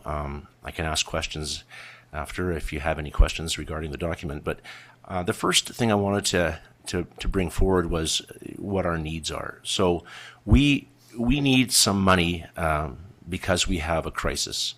Now, we were working on securing funds to do normal maintenance on our ice plant and whatever else we needed, and then suddenly we had a crisis. And so now we're in a position where we need to come up with some funds quickly so we can, the easiest thing to do would be to repair the plant. The least costly thing to do would be repair the ammonia plant and curl next October. That's our goal. We want to be curling in October. We don't want to miss another portion of a season. That would be drastic. We'd lose curlers. And over the last few years, we've actually been increasing our numbers. So we want to keep that going. So we're asking for $20,000 from the city, and we have met with the city manager and the CFO, and they pretty much asked us to find out what the regional district would contribute, and so we asked the area reps, and we've got mixed answers from them. I'd say a couple of area reps said that they thought it was, I hate to digress, but they thought it was insulting that they were asked first because they have no obligation regarding the building. They point the fact out that it's a city building, and they would like to know what the city is doing first, and then they may consider matching funds. So that's where we are. We really need some money from the city first, and then it's been hinted quite strongly that they'll match funds. And more importantly than that, we've done everything we can. We've investigated every fund that there is, and the ones that are available and the ones that aren't. And the ones that aren't available are because we can't show a collaboration. They all say, well, what's the city doing? What's the RDCK doing? And so it goes back and forth and around until we can get a collaboration. We can't get the funding. One particular fund is a gaming grant fund for up to $250,000. So That's a pretty good chunk of coin that would move us in the right direction as far as, developing that building further and utilizing that building to its full potential. So that's the sort of the rock and a hard place we're in right now. We need some funding to start that ball rolling, and then we can get our grants, and then we can move forward. So that's where we are financially. I'd like to speak a little bit about the building itself. Okay, so I spoke to one area director about the building, and that person's reply was, how about if we gave the building to the city, the curling club built the building, gave it to the city. How about if the city gives the building to you? And this one area rep said, that would be pretty good. Like, what an asset. We could, have extra floor space for, extra programs and yada, yada. And it sounded like a pretty good idea, and we'll have to explore that. I talked to another area rep, and their reply was, we don't want the building. We don't want to take on a liability. So you've got opposite ends. What tells me is that you need more than one perspective. It's a complex issue, I understand that, but it's something that needs to be, explored. That's what we're hoping will happen as we can explore the uses of this building. We've got over 2,000 square feet of space upstairs that isn't used during the day year-round. So there's some valuable space there that could be used for programming. I know I've heard rumors the RDCK wants to expand the rec center. There's not enough floor space for this and that. Well, we've got a building here that isn't used. And the issue of the concrete floor, going back some time now, I presented to Cal here, and I presented to the RDCK Rec Commission about, support for getting funding for a concrete floor. Well, that didn't get me too far, because I found out that the grant providers wouldn't give us money because we couldn't show a collaboration. So that ended. So if we could somehow work together, us, the city, and the RDCK, the Recreation Commission, we could develop this building into a really great facility. It has a flat floor surface. It's different than the rec center. It lends itself to large gatherings. Things like the Road Kings have approached us and said, when are you getting your concrete floor? We need a building for our annual party. Other things like Oktoberfest, and then something that somebody asked recently, well, what about pickleball? Well, we said, you can't play pickleball on sand. And they said, oh, gee, it was too bad, because, look at last year and the forest fires and the smoke. Pickleball, really wasn't happening outside. A lot of people weren't going outside to participate in sports because it was so darn smoky. Well, if that's going to keep going, well, maybe we need another indoor facility like this. So there's many uses that we don't want the building to be exclusively for curling. We want to share the building. We want everyone to be able to use it, and we want it to be a legacy for our community. So, take a look at that building and realize that, you compare the cost to building something new or repairing the Civic Center, it's way less expensive to look after that building. It's your building. We gave it to you. And I think in 1994, when that happened, there was an assumption that something would take place, that it would be developed in something. It never happened. I wasn't here then, but that's the assumption I've got. So, maybe now it's time to look at some kind of a collaboration with the city and the Rec Commission, something like what the task force has recommended, and to utilize this building and make it a multi-use facility for everybody year-round. That's what we'd like to see. We don't want it just for curling. We want to share it. We want to see everybody get something out of it. So I just want to speak a little bit now about the state of curling, and I want to dispel any misunderstanding about the decline of curling. I spoke 3 years ago, like I said, to this group and to the Rec Commission. At that time, I said we need to alleviate our financial situation so that we're not focused on finances to maintain a building, and we can focus on sport development. Well, we did that, and we're doing pretty darn good. So our numbers they've gone up the last 3 years, but what the membership numbers don't show is that there are almost 50% of the curlers on Friday night are new to curling. So we had this slump in curling after the Midsummer Bonspiel. Like any organization has ups and downs, and that was a big era. You know, Nelson was on the world map as a curling destination from that Bonspiel. And then, you know, everything has an end, and it came to an end. It was so much work for volunteers that it died out.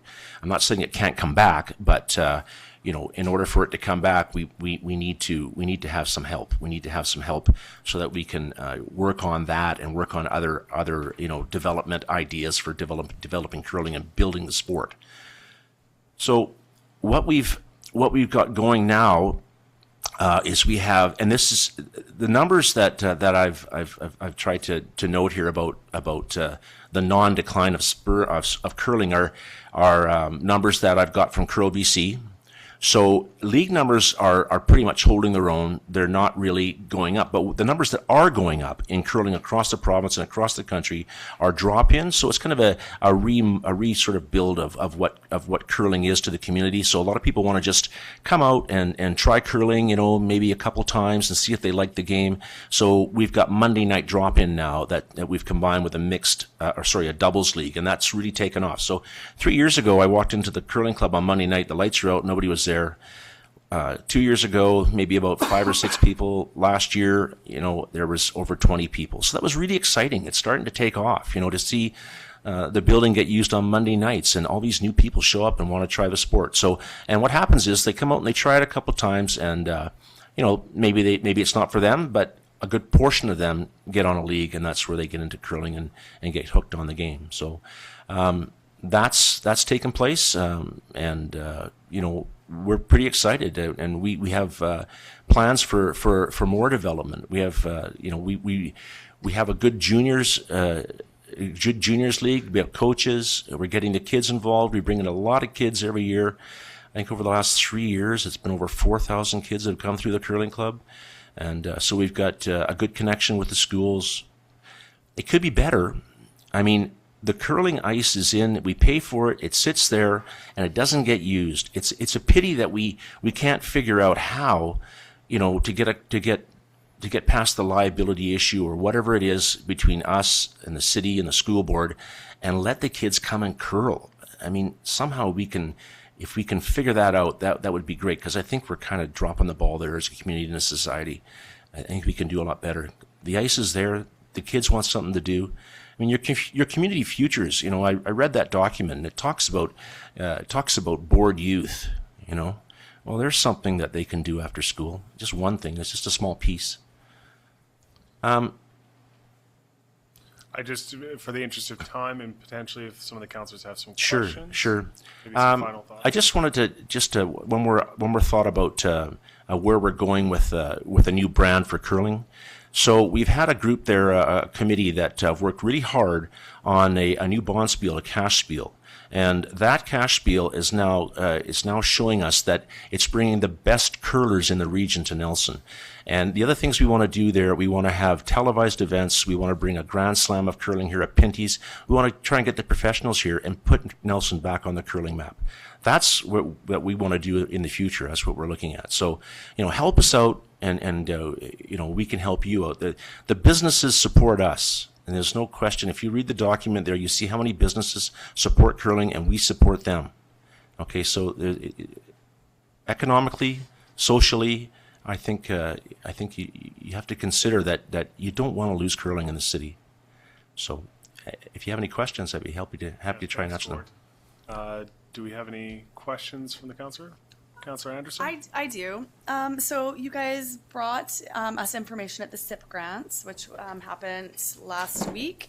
And so there you were asking us for $3,250, and then in this it's $30,000. And I was wondering why you didn't apply through the CIP grants for the full amount of funding that you were looking for the city of Nelson. Yeah, can I ask Karen to answer that question? Karen's our grant person. Yeah.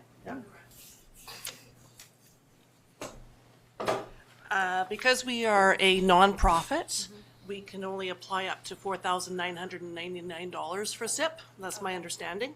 And so I split that amount in between the city, Area E and Area F. Okay. And we also applied for that grant before we were shut down. So it was only supposed to be contributing towards the regular maintenance. Okay. But now we had the ammonia leak, and now we need more. Okay, thank you for clarifying that. I was just confused. Yeah, thank you. Clarification, for sure. Yeah. Councillor Renwick? Thank you. Thank you. Again, Gordon, this is the second time I've heard the presentation, and I have to tell you, I have been giving this a lot of thought since that presentation. I have received numerous letters of support from many people. You know, I tell people I was born here, I'm going to die here, and growing up, the Nelson Curling Club, you were the big deal in town at one time. And I sincerely would hate to see the curling club go away. I don't want that to happen. I don't think it's healthy for any sport to go away in a small community like ours. And I do have some questions and some comments, but in the interest of time, and now is not the place for that, because it then can become debate. So I would love to meet with you and your executive or whomever you think is important to have around the table. I do have some ideas, and I've been making notes since you presented to us at Recreation Commission. And this would be Cal Renwick, former businessman, not Cal Renwick City Councillor and fellow Area E resident. Because I do have some ideas that hopefully would come together and help you guys out. Well, thank you very much, Councillor Renwick. It's nice to hear your words. It's very encouraging. Thank you. Councillor Lautenberg. Thank you. One of the questions I have is related to the cost per drop-in. You said that you think you can imagine some of the youth dropping in after school to do. What would it cost a kid to do that, do you think? Well, we would have to determine that, but I would like to keep it minimal, as small as possible, to encourage participation. So, you know, we could look into that, and we could come up with a figure that would just cover our costs and make it really a minimal cost, especially for people that are, you know, stretched for cash, because a lot of people are, and it's another one of those, well, do we put them into this sport or that sport? So yeah, no, keep the costs minimal, just to get them involved and just to give them something to do. Do you have a ballpark of what it might be? Well, we could say $30 for the season. For the season, not for drop-in. No, for the season. For a season. Yeah. Okay, and then related to that is, you're saying, if I understood you correctly, that it's Friday night. How many nights a week is curling? It's right now. It's 5, and then we have bonspiels on weekends. But we're looking into maybe expanding the Monday night drop-in thing and we're also looking at contacting someone at the college, because we want to try and liaise with the college now. Mm-hmm. We think there's a potential there to bring in maybe students that are in the hotel program, the ski resort program, and bring them in and maybe get them some learning experience in the curling club. Yeah. Great. And then final question, if I may.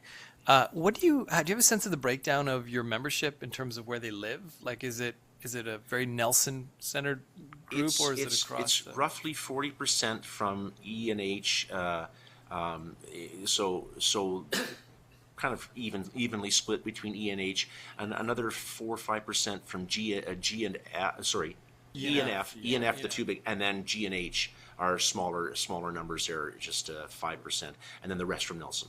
Right. Is there another? There's another curling rink at the Junction. Is that right? Or no? No. Where is it? It closed down. Yeah. Closed down. There's 2 sheets in Rayondell, 2 sheets in Caslow, and 2 sheets in Salmo. Okay. Yeah, and then Castlegar has a large club. So it's because of that there's such a large portion of curlers from outside the city, because there's really no other option other than Caslow and Castlegar. Yeah, geographically, it's, for the local areas, yes, this is the only option. Here. Okay. Yeah. Great. Thank you. Yeah. Mayor Dooley. Thank you, Gord. I have to say that it's kind of tough to sit here and listen to your presentation, because it's like the curling club's on its last legs, and that's, I feel bad about that. You know what I mean? Because I feel bad that you're in that position. almost having to come to local government to more or less on your hands and knees to try and recover this facility. I just struggle with the whole piece around the recreation center in general. And I brought this up a number of years ago when I was still involved with the Rec Commission. And, you know, there's been a lot of money spent on studies. There's been money spent on marketers. There's been money spent on people to come in and ask everybody what they would like in general. I don't mean just the curling club, but in general. And a few weeks ago, I was at the Prestige Inn, and I asked the manager, you know, how was the season? He said, really good. To the tail end of the season was a little bit slow. And I said, how come? He said, there was no hockey tournaments. And I think I really think what's needed here is, because we're seeing what you're talking about in many sectors. And there's no paid people running the curling club. There's no paid people running minor hockey. There's no paid people running most of the minor sports organizations in town, for that matter. I think youth soccer may have a coordinator that they fund. And what happens is most of this is done off the side of people's tables. I really think we're at a stage in our community where we're not looking at the value that these facilities bring to our community. We're looking at them as a negative impact on our community rather than a value side. And as an example, let's say youth soccer, minor hockey, curling, gymnastics. I mean, the list is endless in the groups that use that facility in general. There was somebody marketing tournaments, marketing bond spiels, marketing cash spiels like you're talking about, which I happen to think is the way of it. You look at most of these other clubs, they bring in these pros to throw 20 grand on the table, and these pros come and they draw thousands of people to watch them play. It fills our hotels, it fills our restaurants, it fills our streets, it creates vibrance in our community. And Nelson is very well positioned to host all of these types of tournaments, because when I was involved in local sports in Nelson, and I don't mean this as any disrespect to our neighboring communities, we were the only community in the Kootenays that had enough hotel rooms to host a major tournament. So we have everything else. We have all the infrastructure here. Most of what you do is on a shoulder season for the most part, wintertime, fall, shoulder season. I really think the Rec Commission needs to look at the value of these facilities to the economy of our community, as well as the social well-being of our community going forward. And I don't know if 20 grand is not a hell of a lot of money in the whole scheme of things. And I would be in favor of supporting that $20,000 on the pretense that, subject to matching funds from our regional district partners. And you've clearly outlined that, you know, they've said that if the city came to the table, you know, potentially they would. And from your numbers, it's very clear to me that it's about a 50-50 split in all fairness, right, you know, for that matter. But I think going forward, what's needed is, we lost the Sice-Wagon event, which was a huge economic generator for our community, because Larry Bickerton basically ran out of steam. You know, and that's the kind of thing that happens with these organizations, and it's a shame, because the sports tourism business is huge. It brings a lot of people to our community. Did you want to make a motion? Well, I'm not making a motion tonight. I'm not making a motion tonight. This is a committee of the whole meeting, but I'm just letting you know how I feel. I appreciate that, Your Worship. Really Thank you. That, you know, the next step is that there is somebody within the Rec Commission, and we have two of our people here that would look at somebody that would help boost these organizations to the point in having them go out and set up the cash spiel, set up the minor hockey tournaments, set up the soccer tournaments, etc. It brings hundreds of people to our community, gives us terrific exposure throughout the province, and it helps the economy as well as the social well-being of our community. So going forward, should this come to a council meeting, I would be supportive of that $20,000 going towards your organization, subject to our partners coming to the table with us. And I think that's a fair way to manage it.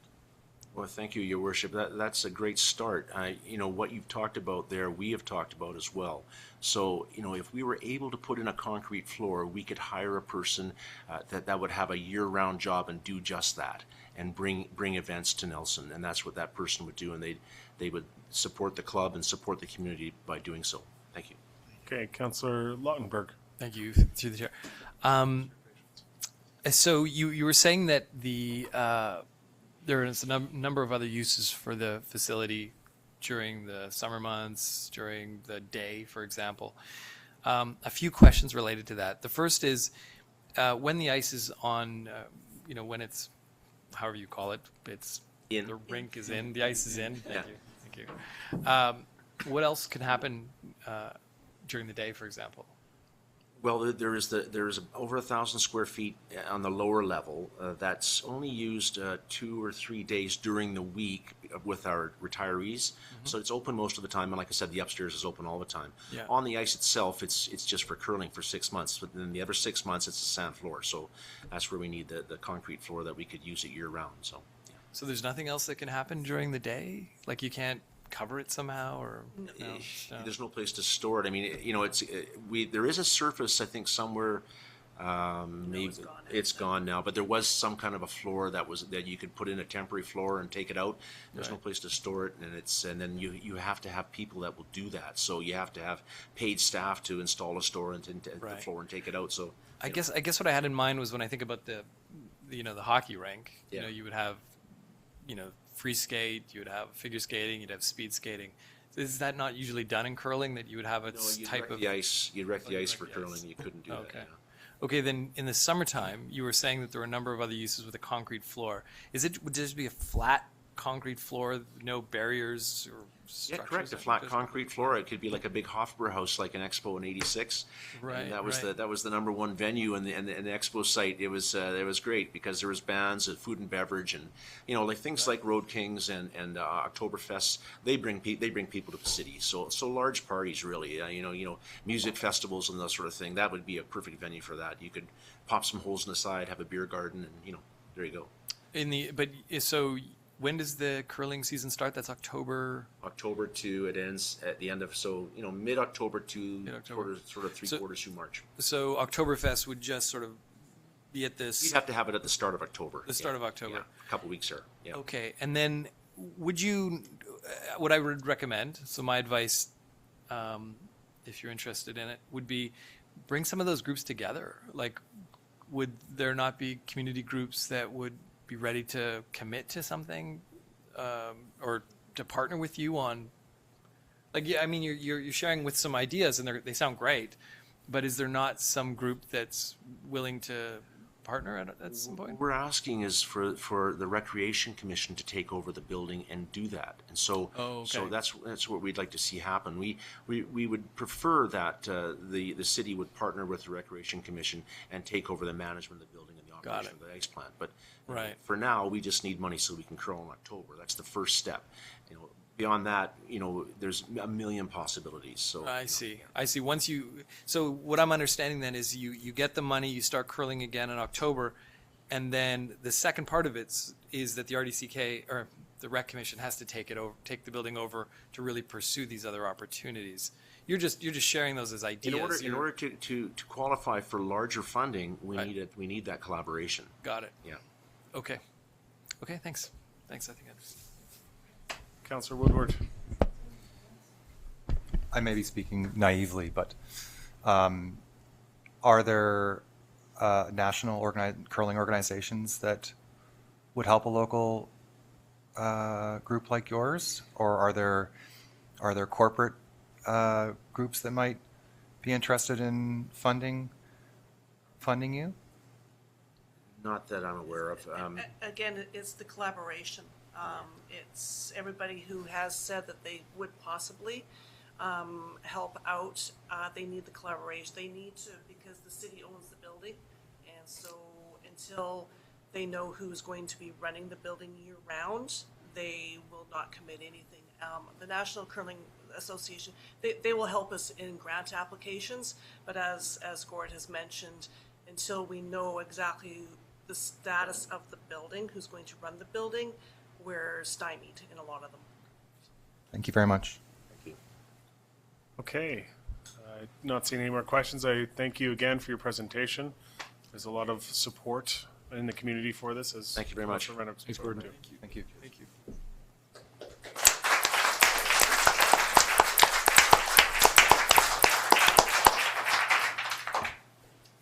Okay, now we will be getting to the meat of the next agenda item, which is the CBT-CIP grant adjudication. And all of the councillors have a copy in front of them, and we're going to go through these one at a time and start to figure out if we want to change the funding levels of these. Is Chris coming up here? Or is it? Huh? Yep. So, yeah, you might want to let the, be clear about what's coming up next, because some people here might want to do exactly what they're doing. Yeah, you may want to follow the herd and escape. We can't, but you can. Oh, they wanted to see you do it. Why did they? Super quick. They say I've got this idea. That's why I want to meet with them, because the big culture shock. That's what I thought. I think she's got that wrong. Yeah, it's. Yeah. That one there. Oh, no, that's. The right one? Yep, that's the right one. Okay. Yep, I will. Right. And then you can go. Yeah, I'm pretty sure I'd seen others. Yeah, no, I just wanted to put that out. See, this is why we need a grant writer over at the rec. Indoor soccer. You got to wear two hats, Joy. Yeah. That's a slam. Always. That's a slam dunk. Let's work out something and we'll share the, share? No, no. Welcome, Chris. I'm just driving. You're just driving. You guys are navigating. Do you want me to explain this before? Yeah, if you could. Just need people paying attention. Eyes front. Sorry, I thought we were. Oh, we're taking a moment. So Kevin, if you would go over the process for everybody and fill us in. So basically, I think you have two sheets of information. The one which just has the starting point on it, and the other one that has what everybody suggested for funding for each one of these. And as per the policy, basically what we did was the starting point is that amount that at least 4 on council would have supported it as that minimum amount. So that's where we start, because you'd need 4 of you to agree to an amount. So that's where we start, and ultimately it's up to you to kind of stick handle those. So if you look on this last that wider 2 sheets with everybody's votes on there, if you went down to the bottom of that, if we went to just 4 votes, then you would have spent 113,000 of the 144,000. So there was about 31,000 that wouldn't be allocated under this starting point, and that includes the CDC recommendation. So we left that in as the starting point, what they said. So then, if you look to those columns on the right, then we said, since you've under allocated at this point, what if it was how much at least 3 of you would have agreed to? And that's that, like I said, that's that first column to the right there. So let's take the first one here, which was the Be Aware Society. So if you looked at that, you saw that 3 people said 5,500. That wasn't enough, so we needed one more person. That one more person said 5,000. So as a minimum, 4 of you would have said 5,000 or more. So we start with 5,000. But if we went to 3, then 3 of you said 5,500 would have been the starting point. So that would have been 500 more. So that's that next column, is to say if it was just 3 of you that we used as the starting point, there'd be a, on some of them, obviously the full amount was allocated. But on some, it wasn't. So that's that next column over. If at least 3 of you would have funded it another 500 in that first case. And if you, again, go to the bottom there, you can see that if we went to the amount 3 of you would have voted for, it would add another 55,000 to this, so you would have overspent by 24,000. So that final column is really saying, we don't have 55,000, we have 31,000. What if we split that between all those ones with 3 votes? So that would be, you would give them 56% of the money to spend the balance. And that's just for information to say, here's kind of what you collectively said as a starting point. Okay, Councillor Anderson, you have a question? Sorry, Kevin. Yeah. Can we go through, just label these like A to Z and make sure we're all clear on which column is which? Because I couldn't follow you. Lost me. So, Does that? Lost me. Yeah, so if we start like, okay, the time is A, B is like the name of the society, C is the name of the program, D is how much funds they ask for, E is blank, F is Councillor Anderson. okay. So this is what this is. So this is, and then so then F, G, H, and then Janice. And H, Lautenberg, I, then J. Morris, Yeah, and then so those are all at the bottom. Those are all at the bottom on the last Okay. page. And then what are these? And then I need to know. Oh, they are. Yep, they are on the K, bottom. J, K, L, M. M, yeah. N is the number of votes. Okay, number of votes. Yeah. Number of votes. L is number of votes? No. That Yeah, should be so N. that should be L. Okay. So yeah, that's the number of votes. And then M is, M is the starting point. The smallest amount someone would Okay. contribute. yeah. So we have a bias towards the.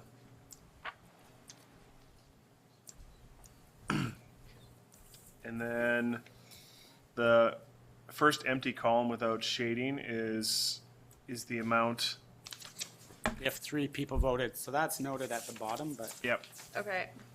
Okay, it's all at the bottom, never mind, Yeah, you guys. If you shaved off a really generous or really non-generous person on this project. Councillor Anderson, but then we decided just to. Well, I just, not having something at the top, it's Yeah. all at the very bottom. Okay, that makes more sense. I just wanted to make sure I was up to speed on everything. It must be the American system. It's imperial. Sorry, that exhaustion was my system. fault. Excuse me. That's how it's sorted. Councillor Renwick. Yeah, because you lost me. What is this over here? What are these numbers in this column? So the first empty column, the Because first it's not clear at the bottom. Funded 3 votes. So if you were to take, say 4 people voted, but one person's like, I only want to give this $5,000 project $1,000, they assume in the first column beside it that like you go with the lowest number. But if you look at where at least 3 people gave them funding, that's the column beside it that has no bars around it. So the first. Let's walk through So if one. we start from the. CP awareness all through. So if everybody put maybe the columns, take the second page off and put it at the top so that what the columns mean.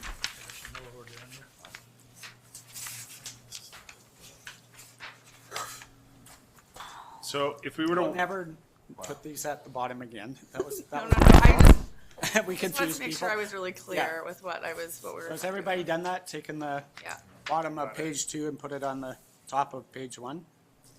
So that now you have headings for your columns? Yeah. Okay. So if we go past Woodward, Yeah. that next column is the number of people that voted for or agreed to allocate money to that. Yeah. So as you can see on the top of page 1, we've ordered this in, if all of you voted, if all 6 of you supported it, that's where we're starting. Yeah. That next column is the starting point. So Yeah. that means where at least 4 of you have agreed to give that minimum amount or more. Yeah. So if you did that, you only spent 113 of the 144,000. So you still had 31,000 to spend. Right. So what we did was say, okay, well, let's go to the next. Let's go to those of you that had at least 3 of you. And what would happen if we started to bring those amounts into it? And as you can see, that first one, be awareness. Mhm. If we use the how many the top three of you would have funded it 5,500 versus 5,000. Right. So that next column is just the difference. Okay. So you would have funded $500 more if we go to 3. But we'd be over, But if we do that, then we're over by 24 grand. right, exactly. So obviously can't do that. So what we did in that next column over and said, you know, if you wanted to fund all the ones that at the 3s, you could only fund 56% of that, not the whole 100%. Okay. Now that's just for illustration. Yeah. Obviously you can say, no, we're going to fund one fully and one of the 3s not at all. Yep. So we just trying to get a starting point, and generally what we do, we start with the 6s. Obviously, all of you've agreed that that's an important project, so it's a good place to start. And generally, again, what we've done is, if you're fine, if the 5,000 makes sense to you, we can tick it and move on, and Chris will keep track of that. If you want to come back, if there's no consensus, we'll put a question mark behind it, and you can come back to it and say, okay, we still have 20,000 left. You know, should we fund Be Awareness another 500 or that's, you know, you funded them 5,000.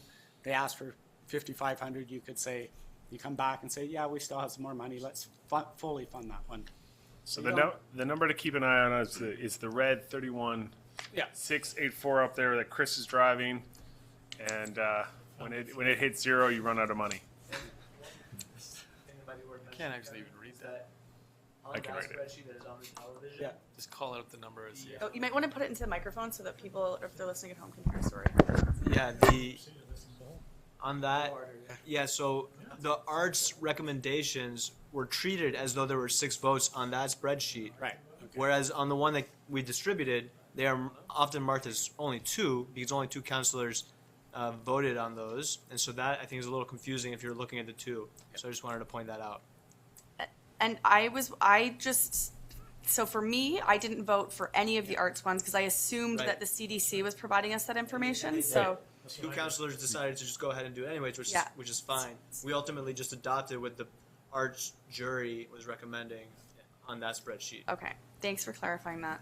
And just again, if there's one in the arts one that you wanted to fund more than the jury did, you have that discretion. You also have the discretion to fund less, but again, traditionally councils have honored what the CDC has recommended. But we wanted them here just so that, you know, maybe they, with their allocation, they only had so much money, and some of you said, geez, actually, I think that one's really important. I'd like to give a bit more money to that. You have that option. Okay? So the bottom line, Kevin, is that off this paper, there's 113,000 allocated. So there's Based still- on what at least 4 of you would have voted for You each need one to of those. sweeten the pot by 31,000. So technically, we could move receipt of this paper and go home. What? We could move receipt of this and go home. No, but that's not a real motion. Do you? But we could. You could. We could say this is fine, and leave it. And does that leave the 31,000 unallocated? Well, they to the have allowed CBT. to carry it forward in special cases. We'd certainly recommend you allocate the extra 31,000. So, I mean, we could also, this is an idea, we could move a motion that anything that got 4 votes or up, we're automatically voting at either the full amount or the starting amount, and then try to allocate the rest of the funds to, like, starting at the 3s, and then that would be how we would then distribute the rest of the 30,000. And within those 3s, there's 1, 2, 3, 4, 5, 6, 7, 8 groups to allocate that to. And that's what we tried to give you a sense of. So, Oh. so I'd suggest you kind of get started and at least confirm that you're at least satisfied with the ones that got 4 votes or more for those amounts. And Yeah, so let's start at the 6s and move our way down, and see if we want to make any adjustments to these, and see if the number changes. And then I guess we'll kind of, as we get to each layer of the 6s and the 5s, we'll play it by ear and see how much further we want to go. I was thinking about doing it in blocks to save time. Or to Get rid of the 4s. Yeah, like 4s, like 6s, yes. CDC and the 4s are gone. No, well, like they're good. Like we're checking them off. Yeah. Like, But yeah. are we fully allocating them? we're just No, gonna. you'll be, We if could you decide. accept the starting point for up to the 4s, you got 31,000 left. Yeah, exactly, and deal with the 31,000 with those that you are And you running. could talk about the 3s. Okay, so we want to But just hold on a second. Sorry, I don't want to move quickly here. But could we not just say there's probably 12,000 in the 5s and 4s, or 11,000? Just fully fund them, because a lot of them are more than 3s. Like for example, the Be Awareness Society was 55 But across not, the top. but not in amounts, right? That's what you'd have to be careful about, because that's what I did in the columns to the right, to say if you went to the, if you treated them as same as As the 3s. other 3s, Yeah. like that first one, you'd allocate 500 more. Yeah. The one down, some you would, this, I think there's one that's asked for 21,000, and you would only Right, so allocate it's 5388, Exactly, so right? you're So giving that's away your 31,000 to somebody already is well funded. right, because none of you felt that you should fund it to 21,000 or I anywhere suggest close, right? we leave it, unless we want to come back to it, I suggest we get rid of the 4s, go on to the 3s. Just say the 4s are fine, move on to the 3s. Yeah, I think that's a great, I do too. yeah, that's a good starting point. I just have a, It's fine. through the chair, Yep. a quick question, and maybe this is a typo, but you can't actually suggest you give them more, can you? I wanted to do that too. Yeah. So it's on the chart. Brittany? can we get a clarification? I can do what I want. Yeah. So, You can't tell me so what to that do. wasn't a starting point. Okay, all right. That doesn't have an effect on the. No, it doesn't. Okay. No. Only because you didn't get 3 or more people double them. Okay, so we're going 4 and up, we're saying good. You guys are good with that starting point? Is that fair? Yeah. I think so. 4 and up, we're good. Okay, so we're moving on to the Now we go to 3s. 3s, done. Move on. 3. Let's shake some votes loose here. Go for a beer. Okay, I'll get us started with the first one's an easy one. It's the Art Council, so Nelson and District Art Council, Youth Arts Action Committee. We're just going to accept the CDC stuff on that. Yeah, So no, the I'm 4s, the 5s, and suggesting we take the CDC. Yeah, we're and the assuming this 4s, is- yep. they're Moving all on. done. Yeah, the CDC, the 6s, the 5s, What does and that the leave 4s. us with? Right. Yeah. Six So to that five leaves is us with actually- the Chuckleberry Sustainable Community Education Society, small footprint, high yield food production. Okay, now the only word of caution here is those one above, you would have also, if we went to 3s, you would have funded them in some cases more Okay. as well, right? So I don't think you should ignore those. That, for example, the Be Awareness, 3 people would have funded it $500 more than the 4 Right. of you. So it should Okay. be treated the same as the 3s. I agree. Okay, so we should actually Go see through. if there's anything on here that we want to highlight and bump it up, and then see where we're at. So are we starting at the top then? Do we Let's want to go start back at to the the top, top. or do we want people to say random things that they think they're most passionate about? Because otherwise, the people at the top get the most. They're they're going to have more preference to funding. Just saying. Okay, let's move quickly. I'm making a prerogative here. Let's move quickly, starting at the top. Okay. We're gonna. Next time I'll get Gabe or Kevin to randomly shuffle the list each time we see it. Fine. Okay, the first one we've got is the Be Awareness Society, Be Awareness Educational Program. The majority of council said that they would fund at least $5,000 out of this. They asked for an additional 500. Do we think that we need to bump that up to that extra 500? Yes. Yeah. Yes. Sure. Okay, so that's 4. Now you're down to That's 30. 4. Okay, Now you got 30. see that number come down 500, Chris. This is like a game show. Yeah, exactly. These are real people's lives. No, I'm just Real saying it bees, feels real intense. bees will live and die off this. The Friendship of Kootenai Lake Beach Cleanup.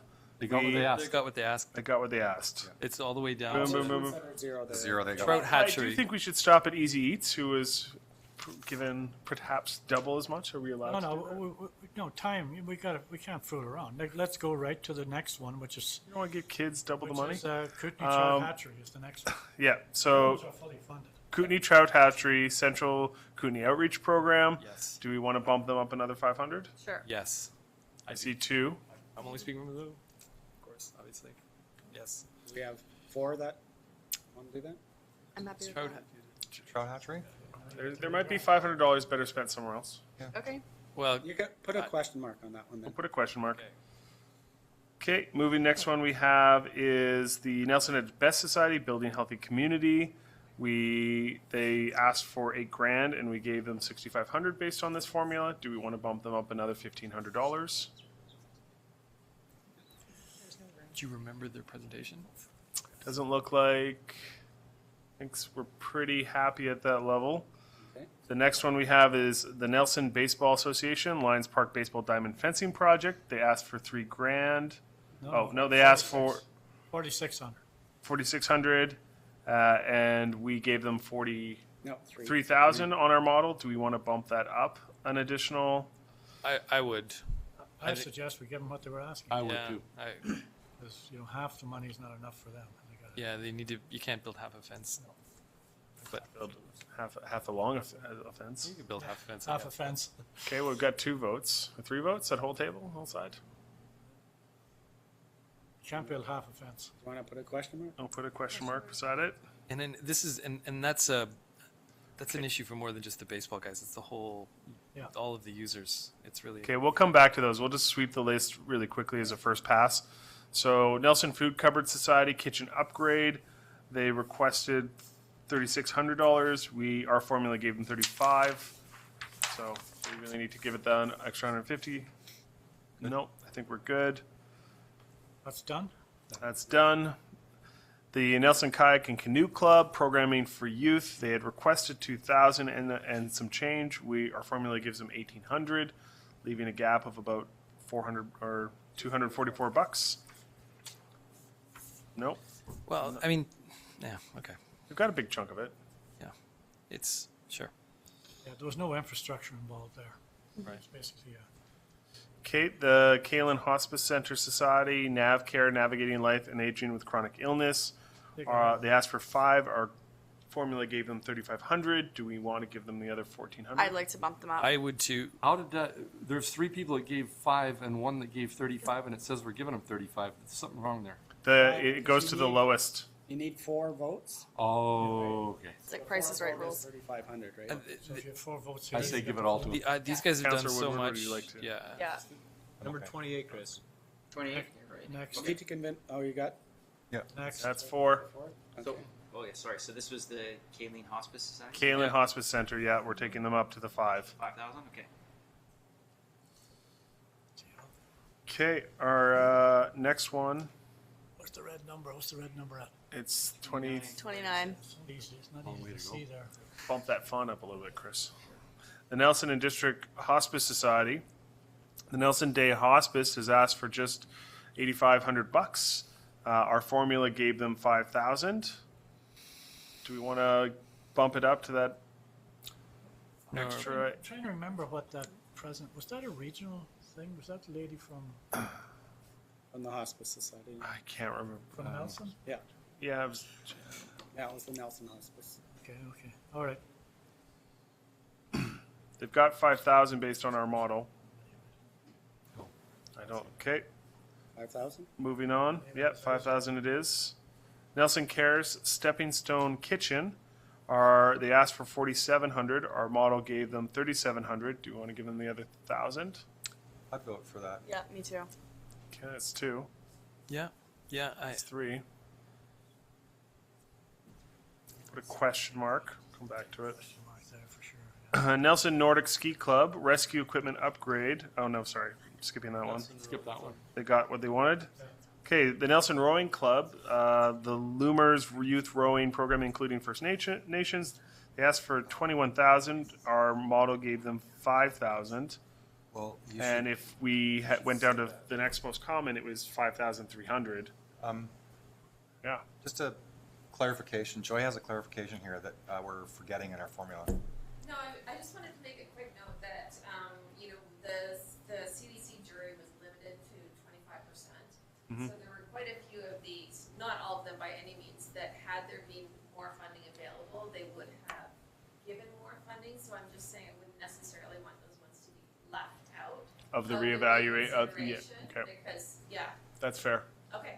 It's fair by my mind. Yep. She just bamboozle us. That's why they want to. That's why they want you. I see our font has increased. Happily talk to any of them, if you have specific questions about shoot your hand up and I'll call on you. Just for clarification on that, that's great, thank you. I thought it was 30%. No. It got changed to 25%. Okay, Four 'cause I know it pillars. has- Trying to get, there's 4 pillars: social, economic, cultural, and environment. So they were roughly hoping to Nelson get Growing about Club, I think, is 25% to each kind of area. Yeah, but it did used to be more. Way back, yeah. Okay. 4 years ago. I think everyone's clear on that. Let's keep trucking along here. We got a list. Okay, where were we? The rowing club, the Take a Hike youth. Were we settled on the rowing club? Everyone's happy at 5,000?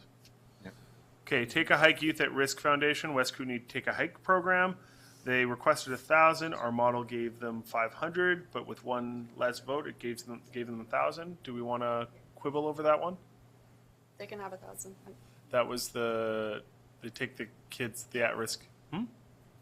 Right. Yeah, from Okay. I'm not seeing any hands shooting up, so I think we're settling on the 500. That was the, sorry. Take a hike. Take a hike. Yeah. Youth at risk. Oh, okay. And this, there is this not, were we not supposed to be mostly focusing on Nelson and sort of area as opposed It's to regional. like distant? Okay. Model There's said no, 500. Restrictions. There's no restrictions. It's up to you to feel what value you get for your community. Okay. Well, with this new information from Joy, I go the other way, to be honest. Not that, I mean, trails they get so much support from Greater failure. yeah. Sorry guys, I didn't know that, and I apologize. I would propose that we shift. I'd rather see some of that money shift locally, and particularly towards the arts. Anybody interested in dropping that? Yep. Yeah. Okay. What are we dropping? We've scrubbed. Do you want to give Jess- 0 there? So Jesse, what we're saying is instead of 500, giving them 0 and saving some money for the arts community instead. Since we can go both ways. Or other. Or we can double the easy eats as Councillor Anderson would like to do. So you're going to go. I would support her in that. Is there 4 that want 0 here? Okay, is there 4 who would like 0 on the hikes? That's 4. Cutthroat. Not that it's not a great program, just. Okay, the West Kootenai, no, we've got there. They got their full amount. So we're now in our 3s. The Chuckleberry, does anyone have any desire to go to the previous ones we already went through with this new approach, out of fairness? Potentially, but I'd say we just crank I'm through going to it. say you got to have 4 votes to go back. Wait, though, I think the problem is we're not going to get to any of the arts ones until the very end, because like I would have, I didn't put any funding down for the arts because I was going to at least take the CDC's recommendation, and I thought that was sort of the cap. And so we just might want to be careful because there might be, just remember that, like what Joy said, that these 2s might actually be 4s, 5s, or 6s. So maybe we actually go to the arts next and then come back to the 3s. We could also just run through this list with the understanding we could run through we have some question marks to skate over again. So maybe once we've done a fast first pass, we go back and we still have 29,987, right? Okay, yeah. So barely any. We haven't touched that. Fair to scratch.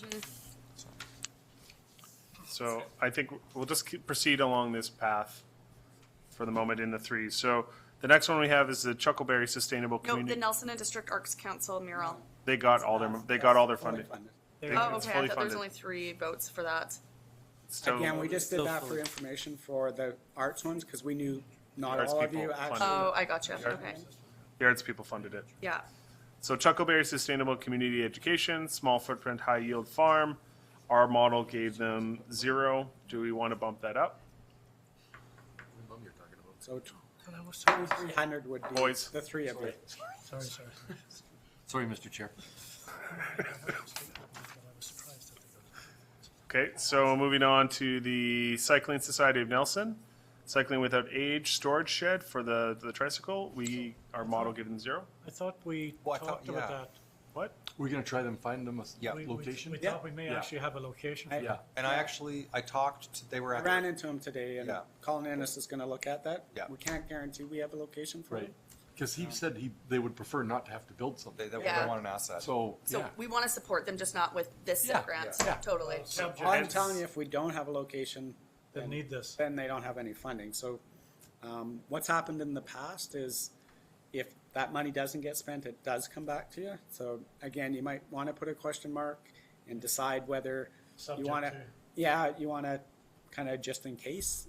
It's up to you ultimately. Yeah, I'd like to allocate it to them then, and if we can find them a spot, then. Yeah, then it'll that'd come be back. great. Claw it back? Yeah. Yeah, I'm supporting that. So that's 2. Can we get another couple votes around that? There's 3. I'll throw my vote in. Okay, so that's 2. Chair's voted. Gapping.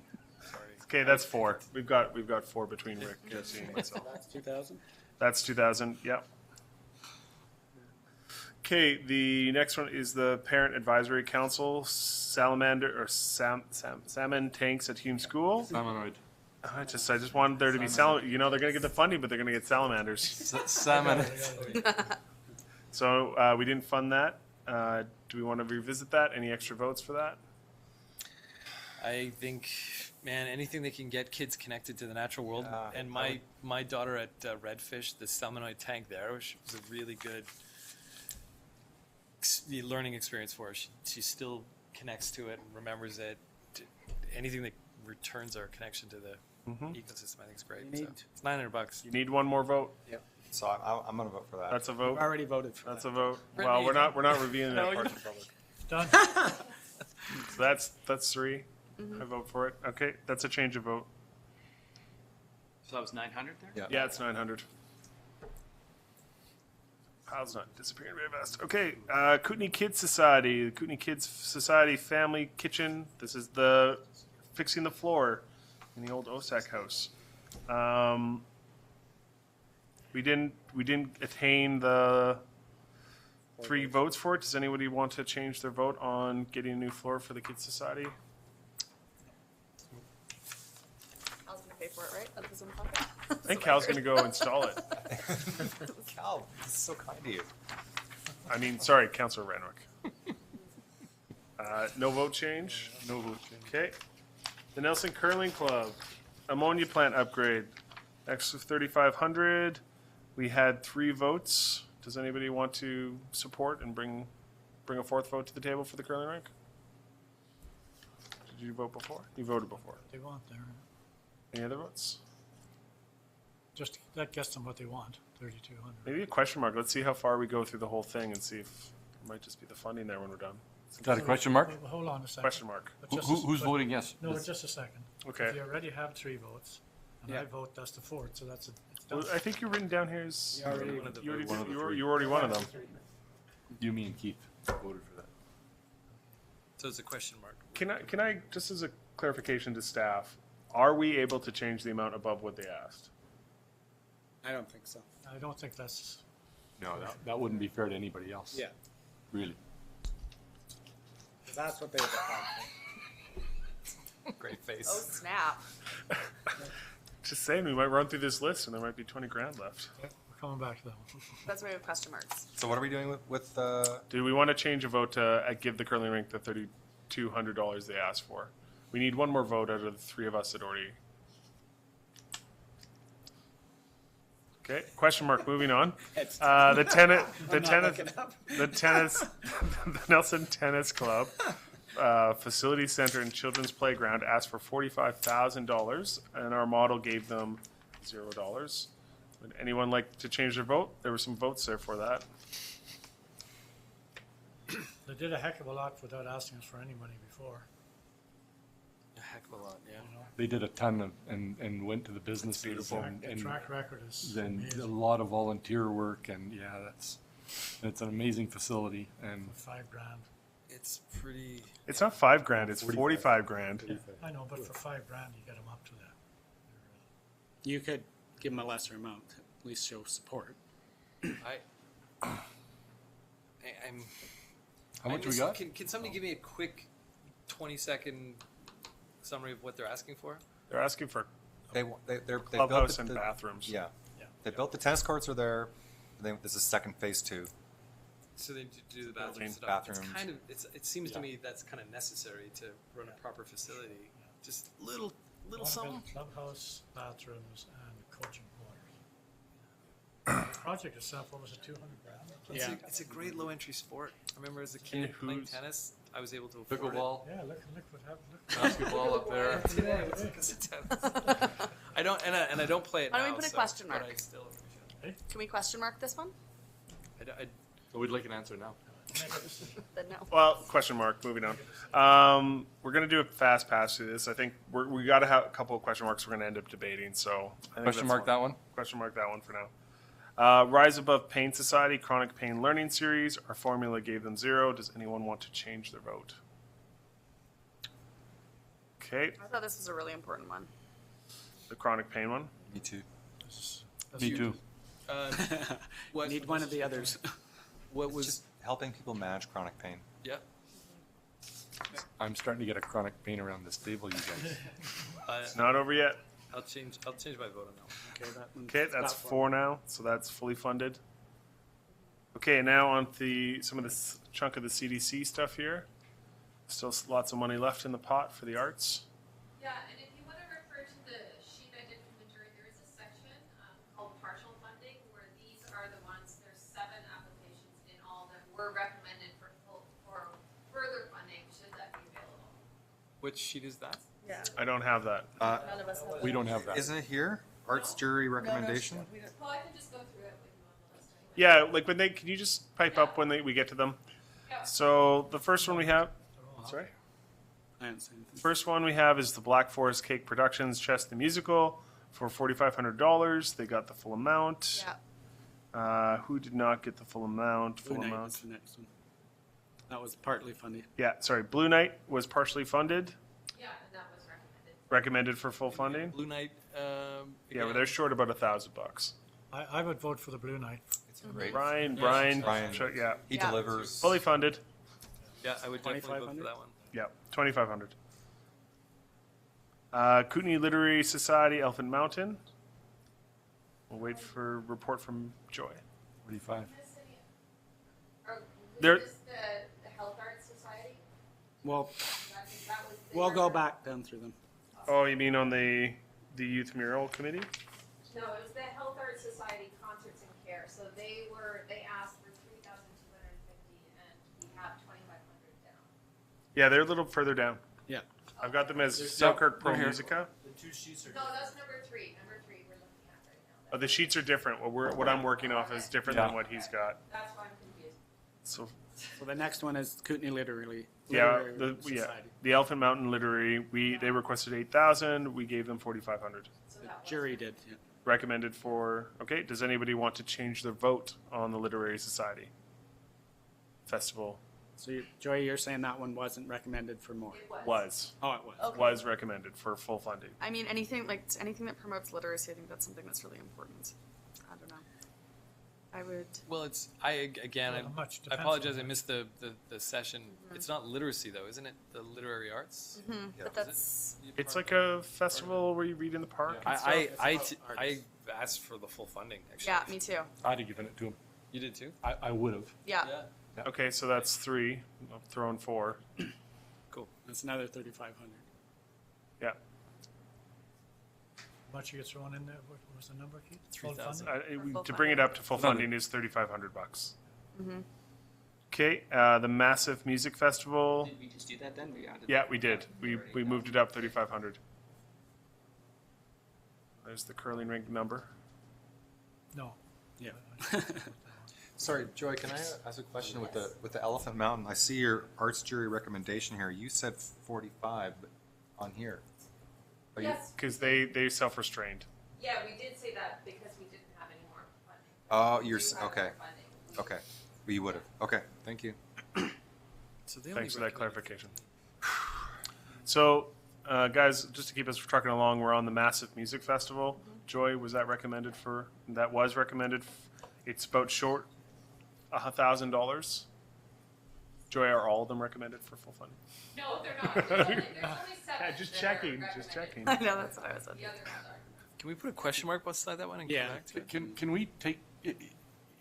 Are we allowed to if there's something that's fun, or that's, the jury says yes, but we don't agree, is, Yeah, Yep. we have the final say. do we have the We final could, say? yeah, we the final could. say. Of course. Joy's like, no. No, no, no, you don't. She only wants to go up, not down. Sorry, Joy, this goes two ways. The jury's put together is that it was a jury of peers that spent a lot of time coming to these decisions. And it was all volunteer, right? So they spent probably about 3 days making these informed decisions. So the hope is that they will be taken. Okay. No, I thought I'd ask, that's all. Okay. Yeah, just clarification on the process. Thanks, Councillor Renwick. Okay, so question mark, we don't quite have full support for that one at this time, so we'll sweep back on it. The Art Walk had requested 7,000. It's about $2,300 below. Is that recommended for full? Okay, would anyone like to throw additional support behind the Art Walk? Yeah. Yeah, I would, too. That's 2, 3. Yeah, no, I'm. Yeah, yeah. Okay, It's a- that's it's a 4. for the community, yeah. For sure. Like, full additional No, I'll fund? fix the money here. That's an extra $2,300. Ripping through this, guys. Yeah, well, those the arts, they give a lot back to the community, and they take all the money. Okay, joking. Nelson District's Art Council Rural Artist Support Weekend. That was a not.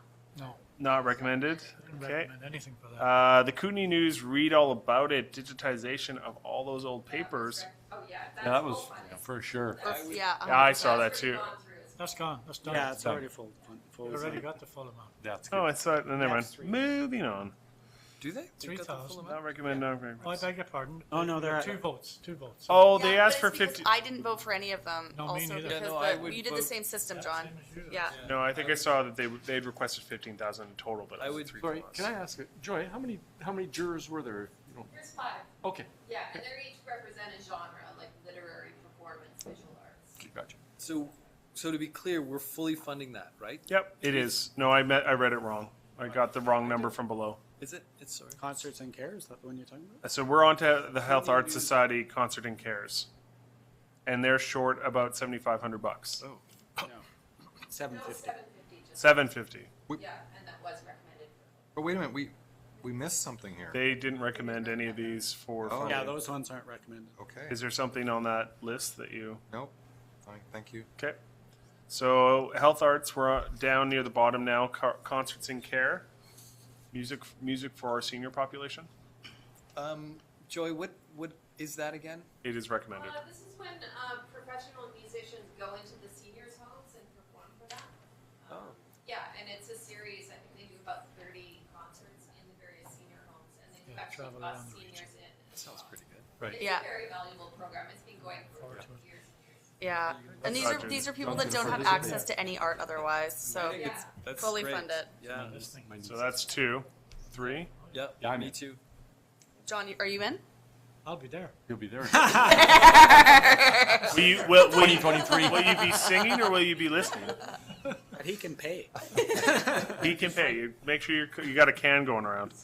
The Nelson Music Festival Senior Association. discount. So that's Fully just to be funded. clear. Yep, so that's the concerts and care, right? Yep, Yeah, to 3250. yep. Sorry, Chris. Yep. I got excited and started moving fast. So is this our number 17 still? Yes. Okay, so on to the Burlesque Festival Association. Wait a What minute. about the Nelson Musical Festival? So the Nelson. They're Musical- fully funded. They're fully funded. Okay, So Nelson Music Festival is fully funded. Okay. Selkirk Concert Society is fully funded, and the Burlesque Festival is short $1,000. Full recommended for full funding. I think we have to. So, just a second, if I could just throw my 2 cents worth in here. We've committed 25% of this total fund to arts. They've come back and recommended these particular ones for funding, right? And then you have a second group that you'd prefer they got full funding, right? On top of that, so why do we even bother having a 25% number on the first? They page? self-regulated, but then we started based on our own votes, re-weighting who got what. Fair's fair. Yeah. Okay, so now we jumped onto the arts piece, Yeah. and we left everybody else sitting in You're limbo. right. We should definitely come. Oh no, we have We're to gonna go back. loop. to We're this. gonna loop back. And we still have 17,000 Yeah, so, on a lot of more. But these should be considered in in conjunction with the other ones that you Should be could considered in fund. conjunction, so we're now running through all of the arts ones on their own. And There's only 3 more, that's all. Yeah, there's 2 more. There was only 10 more at one point, yeah, right, so. You understand what I'm saying? Yeah.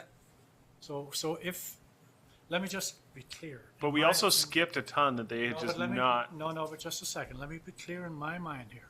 Because I was at this table and I sat right there in that chair when this whole thing started out, and the agreement was that arts would get 25%. It wasn't that they were going to get 45%. It was they were getting 25%, right? Yeah. In fact, at that time it was more. 33%. It was 33% with a COLA clause. So I'm just saying, are we changing the rules now? So let's either change the rules or leave them alone. Because now we've jumped, no, just a second, Joy. Now we've jumped into all of the arts funded projects. Not all of them. And potentially at the risk of some of the ones that we put a question mark beside on the other side. No, it's And true. I personally don't think that's fair, because like, I think we should go back to square one and not give anybody a percentage of anything, period. Because now we're giving guaranteed funding to the arts sector, and now we're saying, okay. Some of the change it. projects. Joy, would you like to respond to that? Just a brief note on that. As we mentioned before, it was 30% when we began. And when it went down to the 25%, there was a discussion at that time that because there was quite a crossover between arts and the social sector, that that 25% wasn't a hard 25%, and that often other, like the environment or the social sector, would be undersubscribed, and that could potentially cross over into that. So that was quite a lengthy discussion that was had at the time. But that's exactly what's happening right now through the chair, is that potentially environment or social are potentially losing out, because we have decided now that we're going to go through and either fully fund on the recommendation of the arts community, and we may actually be leaving out some of those people that this was put in place for in the first place. Do you get what I'm saying?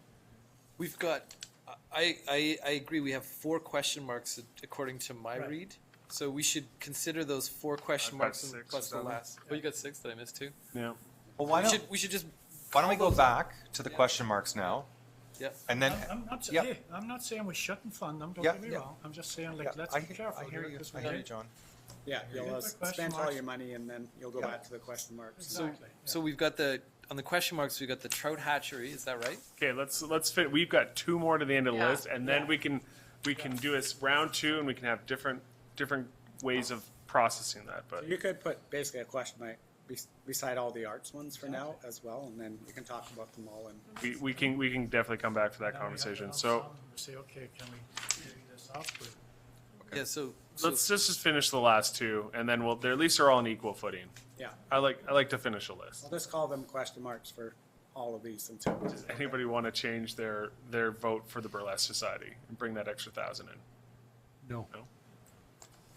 And does anyone want to bring in extra funding for the Exhibition on Residency project? And Joy, is that recommended? Well, that was recommended, but it wasn't recommended for full funding. What was it recommended So for? they have 4,000, they had requested 10,900, so the jury was way more at the 7,000, they weren't at the 10,900. Potentially 3 more. Okay.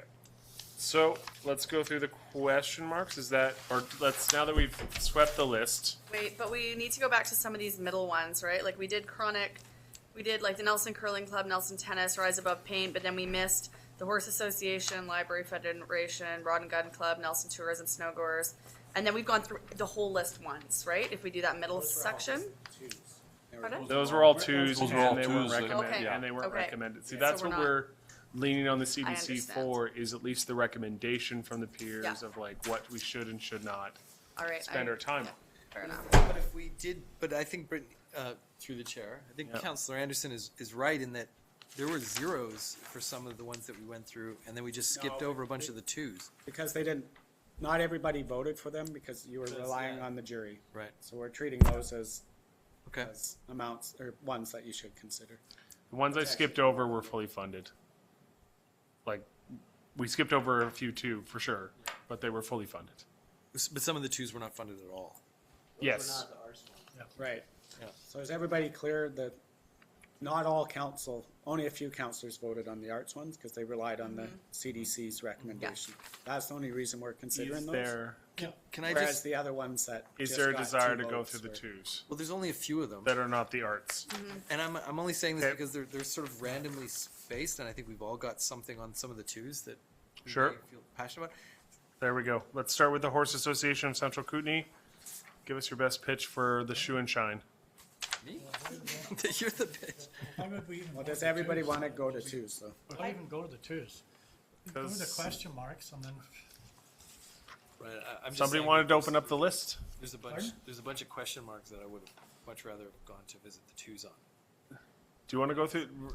There's only Councillor 4 of them. Lautenberger, do you want to go through those ones that only have Okay, two, then or do you I'll want to go just- through the question marks? I'll just to give as an example, the Nelson, the Programming and Youth Mentorship Program for the Nelson Kootenai Lake Tourism Society. Can somebody give me 10, 15 seconds on that? What that one was? Again, just whenever I see youth mentorship, I like. Sorry, where are we? I probably blacked out on that one because I. Nelson Kootenai. Okay. All Was right. that the presentation that Diana did with the flashcards? Yeah. Yeah. Not Yeah. okay. I Okay, didn't- forget it. I didn't think it's. It didn't met the standard. Okay, Okay. let's maybe go through the question marks. Yeah. Okay. Any other discussion on the weighting of between the pillars? Okay. The weighting between the pillars. Well, the conversation was because some of the pillars were not fully subscribed to, that leaves more money in the pot that then, arts, which has all these programs it already wants to get done, kind of has a bias towards collecting. Right. So do we want to leave money in the pot for future environmental projects that maybe didn't? Well, but if you As if an you had example. allocated all the threes, you would have overspent, Yeah, right? Yeah. You have just to on remember votes that. alone. So I think the first question mark is the baseball diamond. The first question mark I have is the trout. Oh, Yeah, that's the trout hatchery. So the trout asked for 5,000 and we gave them 2. And from what I see here, 2 councillors wanted to give them 5, 2 wanted to give them 2, and 1 wanted to give them 2,500. Well, Kinda seems like a I good was in favor of helping that group for sure, but it is East Kootenai based. they do. Right, but they the do, fish come. They That's do where they they that's stock where- cottonwood. Cottonwood, yeah, but. Yeah. Well, do you Well, want that's good. hatcheries throughout the region? I do. It's one lake. Okay. In the west, right? Okay. Is there any other votes to bring that funding up? And do we have? Would be helpful on this is do we have any idea whether they can proceed with that amount of funding? They will. Well, they were They're a asking, program, they're- yeah, they're they were gonna asking proceed. everywhere, right? Yeah. Okay. Okay. I think just good to know whether or not they can proceed. Okay, so that's done, and it's staying at the level it's at. The second question mark I have on my sheet is the Baseball Association. Do they get a fence, or do they get a little tiny fence? I think Or they should get the fundraise fence. elsewhere. Or they fundraise elsewhere? So we had a number of councillors want to give them close to the full amount, and a little bit less. Does anybody want to bring up their number? I've seen so much good come out of the youth sports, especially baseball. Yeah. It's the structure that it provides kids, and that park has been a challenge for the whole community up there. And anything Yep. that we can do to, it's like I think it's not going to serve the baseball teams as much as it'll help other people. I think the fence is a great idea. Yeah. Fence is also a safety issue up there as well. Mm-hmm. Because on Fall Street, kids run across the road right there to pick up, foul balls and stuff. And Mhm. fence, at least they'd have to go around the way the fence is configured, so you have to stagger, so at least you're stopped instead of running into traffic. I mean, a half a fence is no good anyway. I'm in for full. You're in Yeah, for me 4? too. That's 1, 2, 3, 4. Boom, full funding. It is an asset. Or the like it's, 4,600 or the 4? Well, that's another thing. Do you want to take it to the 4,600 or the next highest number, which is 41? Well, just 46. I mean, There's why 2 are on we- there. I'll put a 46. vote in for full Yeah. amount. I don't want nickel and dime. Yeah. $400. Yeah. Exactly. Yeah.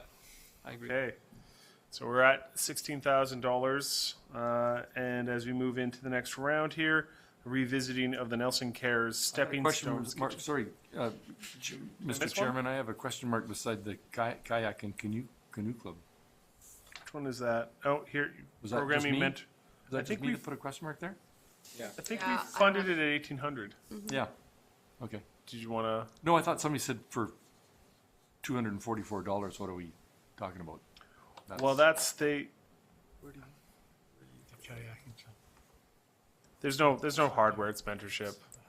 Is that? Do you want to have a discussion about it again? Got it. Doesn't matter. Okay, let's get the other question marks. We'll come back. Suggested 1,800 to begin with. When I'm the guy that I'm the only guy that put Put a the question third mark. pass question mark. on it. I put a question mark too. Oh, did Or you? I just did. Oh. Okay, we'll go through Okay. Rick's list next. Moving on to Nelson Cares Stepping Stone Kitchen.